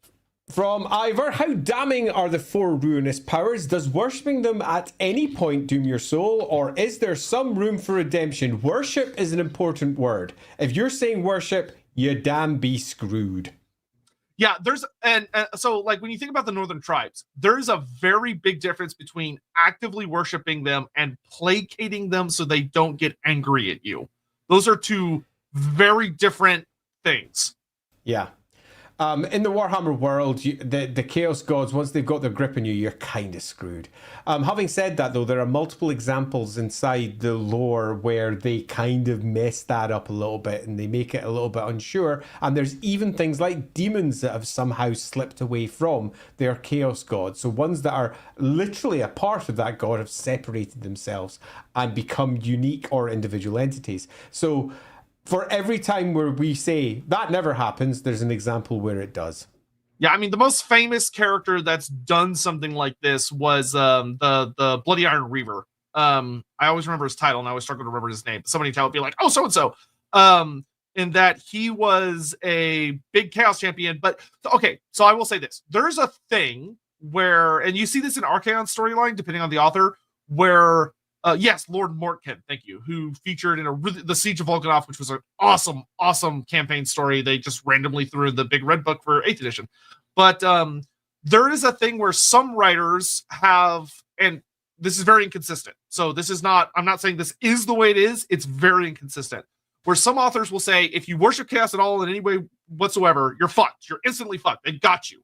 There are some that say, no. You specifically have to sell your soul. If you don't sign the dotted line, you can get out of it. There is a way for you to be redeemed. You kind of see this like what we talked about earlier. The Egrim von Horseman novel plays with this idea where Egrim has not sold his soul to Tzeentch. So at the end of the novel, he's like, haha, I got what I wanted from Tzeentch. I'm going to get away scot-free now. And then Baldros does his thing. And then he's like, well, fuck. Okay, I'm going to sell my soul so I don't die. Lord Mortkin is in the running for Everchosen and destroys Volkanov and kills the son of Valmir von Raukov. So he's a big dick deal. And at the end of the story, he's like, well, I got what I wanted. I want to die a Norskin. I do not want to die a puppet of chaos. He takes off his helmet. The gods pull back all their gifts and he dies a normal man. Which is, I would say, a bit of a stretch. That's a bit of a stretch. For how powerful he is. But there are some authors that say Archaon has not sold his soul. Archaon dangles it like a treat before all the gods and says, hey, give me power now. Maybe I'll give it to you. And they keep trying to get him, but he refuses to sign on with anyone. So he still has his own soul, which I would say, once again, bit of a stretch. But there are different interpretations of how exactly that works. Quite. Crank Black, in my recent Total War Warhammer campaign, Krokgar campaign, I've been going around to slay all the Greater Demon characters. Could Krokgar stand up to them in the lore? Love the stream. And yeah, he absolutely could. Although it's always worth noting that when we hit end times or storms of magic or whatever, some of these Greater Demons are beyond the realms of almost anything to deal with. They're so freaking huge. But broadly speaking, yes. Yeah, Krokgar is what I would heavily classify as a bullshit character. He could do literal bullshit. Yeah. Rocker Boy Jukebox, did someone save the super chat I made for the Bugman stream that got pushed? I think it'll still be there, but we'll need to check that one later. Can you ping Sotek over on his Discord just to make sure we have it? Yeah, feel free to just type it again, just for like not send the super chat, just type it in chat. I see you're on YouTube chat. I'll look out for your name. So just type your question and I'll just grab it. Ricardo Andre, how disciplined are the Lizardman armies compared to the other powers of the world? Elves, dwarves, by comparison, arguably more so because of the cold-blooded rule in many respects. Disciplined is an interesting word. Yeah, that's a fun way to put it, because that's actually kind of a hard question to answer. Yeah, it is. But in terms of, and also post Tehenowen, they are arguably less disciplined than they once used to be, where they were much more just really an extension of the Slan's will, and that's no longer really the case. But broadly speaking, they're very disciplined. Disagreeing there before we no, the only thing I would say is that the only thing that kind of gets them that like elves and dwarves don't have to worry about is kind of their more animalistic instincts, which are a thing, like the predatory instinct of the Saurus and the Croxagors, where they have to have a skink nearby to kind of keep them under control. So that's like their only major flaw, but it tends to come up very rarely. How adaptable are the Beastmen? Asks Grey Fate. Can they establish tribes and hunting grounds outside of the deep forest? Could you get tribes in the mountains, for example? Yes. Beastmen are not tied to the forests, but they absolutely work very well there. I imagine a very simple way of giving you a quick analogy would be, hey, how tied are humans to land? Could they go on the water? And the answer is yes, they absolutely can. And indeed, we can get entire cities in there if we spend enough time. Beastmen are not mindless monsters or mindless creatures. They are capable of moving outside of the standard places where you would expect them to be. Now, does that mean it's common in the lore as it stands? No, it's not. They're generally the children of the forest, and that's where they lie. But we have had nothing more than a very strong, very, very strong empire-leaning version of what the Beastmen are. If you take a look at the maps of where the Beastmen are all over the place, there's freaking tons of them everywhere, and many of those places don't have forests. So the answer is broadly, yeah. This is something we've bitched about a lot when it comes to Beastmen, is that Beastmen is a very deceptive term because it's way too broad of what the Beast of Chaos would be. Like Andy said, the Beastmen you see in Total War and in like the novels and stuff are just the Beastmen of the Empire and a little bit of Bretonia. That's it. That's all they are. They don't represent totally. beastmen from anywhere else in the world. Alexander Hall, I'm curious as to how fights between the Chaos and Druchii go down in Nagaroth. Any modern day examples? I imagine some desperate slaves might see a Chaos warband as a better alternative and try to join. To my understanding, the only time we've ever realistically would see these guys clash is in naval issues, where they both send out these big scary fleets, but the way they tend to operate, they would be more likely probably to avoid each other than to actively attack one another, outside of rare exceptions, which there's always exceptions. I'd say that all the towers to the north are there for a reason, and that's to watch out for and kick them and shit chaos. out of. I thought Chaos, it said Chaos Dwarfs, not Chaos. No, chaos. Yeah. I mean, there's like loads they of fight fighting in all the north. the time. They fight all the time. And you've also got to remember there's a certain pride with the Dark Elves as well, where they think that they are better at fighting and better at doing than any of their slaves. And while slave regiments or slave fighting could be a thing that exists with them, largely the Dark Elves fight their own battles. And yes, they treat their slaves terribly, which means many will move out towards chaos bands if they can somehow escape, or alternatively just move out towards other communities that will almost certainly exist in the periphery of their Nagaroth empire, so to speak. So yeah, so the big thing I would say to this that's really fun, if you read the Archaon novels, Rob Sanders actually does a really good job portraying a chaos attack on the watchtowers and how suicidal it is most of the time, even when you have a really scary Chaos army, because the Dark Elves know that Chaos prefers to get in close and fight in melee. That is their preferred method. And they use sorcery to make up for that. But the problem is the Dark Elves have usually better sorcerers than you, and they are more than happy to shoot the living shit out of you from very far away, and they're great at it. So Chaos does not, like a lot of Chaos tries to attack the Dark Elves. Generally speaking, the Dark Elves come out on top the vast majority of the time. They're very well geared to deal with Chaos, and they've got defensive structures, and they pick where they want to fight, whereas Chaos is just coming in. And the last thing I'll say is I would bet, and this is something I'd love to see explored if we ever get a Nagaroth book, that there are 100% Chaos recruitments and Chaos cults among the slaves of Dark Elf society. Definitely. I mean, there's no doubt about that at all. That's definitely a thing. Loosely speaking, the Dark Elves kick ass. They really do. And beyond the individual stats that you'll get inside army lists, the actual stories of Dark Elves who have been training for decades upon decades upon decades, when it goes man to man, they're better than almost everything in the Warhammer world. And elves in general are superior to almost everyone. It makes it really hard for us to, for example, make stats for them in the roleplay game, because if we stat them properly, they're just better than everyone else. I mean, farcically better if you run by the lore. But yeah, we make stats for them instead. Yeah, the last thing I'll say is also Chaos Hordes, vast majority of them are just unarmored marauders. Like Chaos Warriors are actually surprisingly rare outside of like big hordes. So most of the time you're just dealing with hordes of marauders, which Dark Elves are hilariously equipped to just curb stomp. Any thoughts on why it seems Tzeentch is the only Chaos God that causes problems for Grand Cathay? He is the only one they have even bothered to name, says Legan Wood. And yeah, it's sort of true. We've talked about this in some of our Cathay streams, which were all very fun. He's not the only one they named. They have names for all of them. He's just the only one that we actively know the name of because he's the most active threat. But we've talked about how that's kind of ridiculous and doesn't make a ton of sense. But it probably has more to do with Tzeentch has more of an interest in Grand Cathay, whereas the other three have a bit less of an interest. Their attentions are elsewhere in the world more heavily. And the next one doesn't make any sense. Lorehammer Lore has Skarsnik ever tried to ride Gobla? I don't think he has, but that's a very funny.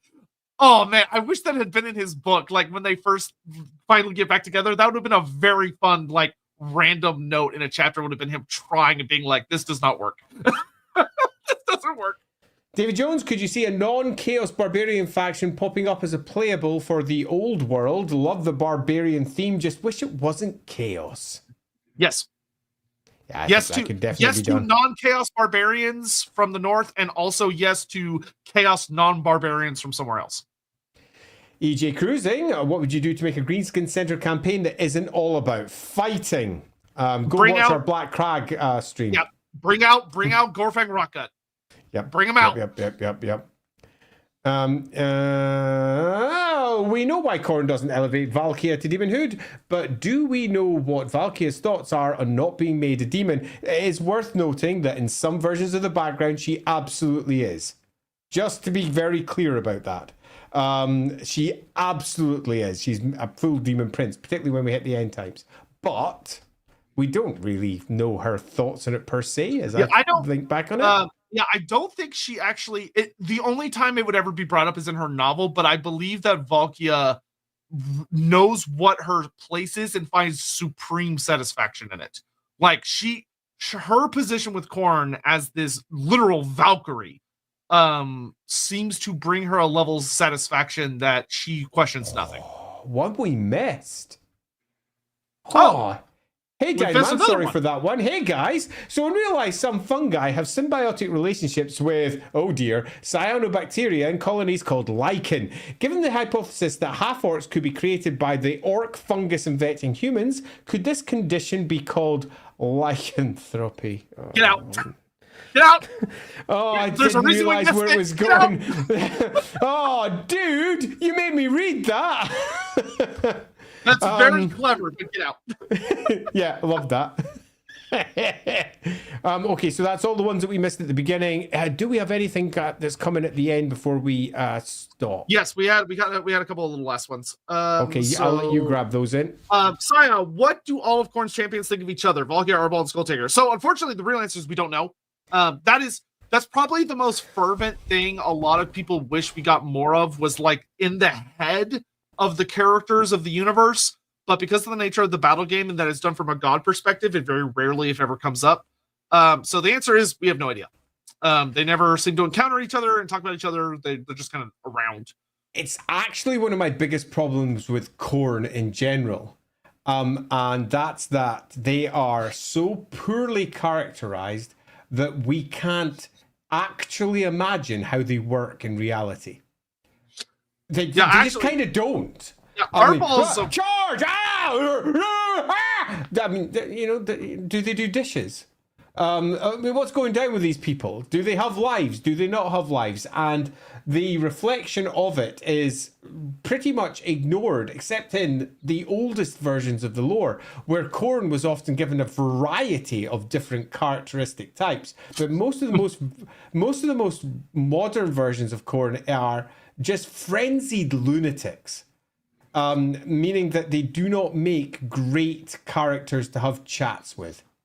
Yeah, Valkia is really heavily saved by her novel. But like Arbol, we know very, very little about Arbol. It's basically just a character. Yeah, he's a guy that exists. He has one page of lore, and then everything else is only about like him as a force. But like as an individual, we know so little about him. It's just kind of sad. It's a bit. Skulltaker also technically has a novel, because Total War did the fun thing where they basically went, hey, Skulltaker the human and Skulltaker the demon, which the army books kind of implied were different people, but we're saying they're all the same thing because chaos is weird. And it's like, oh, cool. So he has a full novel you can turn to about his mortal life. Sign of the Emperor, Andy and Sotek co-op campaign with Arbol and Tarmakon win. Drown the world in a tide of blood and rot. That could be a fun one at some point. They do start right next to each other. Maybe at some point we'll probably start up a new Total War campaign. Yeah, we're gonna have to do that at some point. Soonish. My biggest issue with streaming games is I always forget how to put my tiny little head in front of the game when I'm streaming it. And I just forget how to do it. It's not hard. And I know it's not hard. I've been shown how to do it like 12 times, and every time I forget. Well, by the it's hilarious how bad I am at it. By the 100th time, it'll be muscle memory. Yeah, totally. Yeah. Right, anyway, so is that us done? Yeah, we're pretty much all caught up, and we've been going for about 4 hours. So yeah, I think that's a good place to stop. Not bad at all. Thank you, everyone. I would like to say a couple of things at the end of that one. Number one, I actually really quite love these streams as an occasional do every once in a while, because we get such a variety of questions, and it gives you an opportunity as well to ask all those nibbling little details about stuff that interests you that we never pick up in our core lore streams. So I quite enjoy that. Number two, as I said, if you do have dark deeds, do please post reviews, and of course give it 5 stars everywhere, because that would be awesome. So if you happen to have I don't know, a copy somewhere picked up from Amazon or some equivalent, do drop over there, drop some reviews, and tell everyone else to buy the bloody game, because that would be amazing. And lastly, and in agreement with Jake Wu, because this is what I was about to say, I didn't realise that this one was almost 4 hours. The time just does fly by sometimes in these Wednesday streams. Thank you all for making this so much fun, and thank you all so much for the super chats as well. It's enormously appreciated. Yeah, this was a nice. This is a nice way to kind of start the year, to just kind of let people be like, "Oh, I've just got like things." I think it's actually a really nice place to start. But we'll be getting into if Andy's ready for it, we'll tackle finishing LAWhammer next week. Bugman obviously this Sunday. LAWhammer is back this week. Yeah, we've got a bit of an issue in that Kath is away, and at the moment, there's a bit of nanovirus kicking around with one of our players.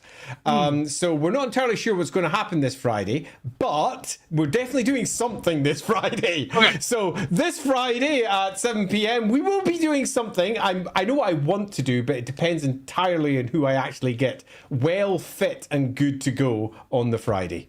Okay, and is Rookery back in yet on Saturday? Rookery's not this Saturday. I think it's the Saturday after that. I'm going to be doing a masterclass. I'm going to be advertising that at the start of next week on the second part of how to create really interesting GM maps, and how to make player maps out of your GM maps. Because I did a stream about how to do GM maps at the end of last year, and I'm going to show how to take the GM map you've made and turn it very quickly into a player map. So that's my next one. Man, I wish this was the tone the Bugman stream will take, but I can tell you it's going to be much more vengeful and much more depressing than that. Yeah, totally. Yeah, so Bugman is going to be super duper fun on Sunday, usual time, and then from there, I want as a quick note, that is the 19th.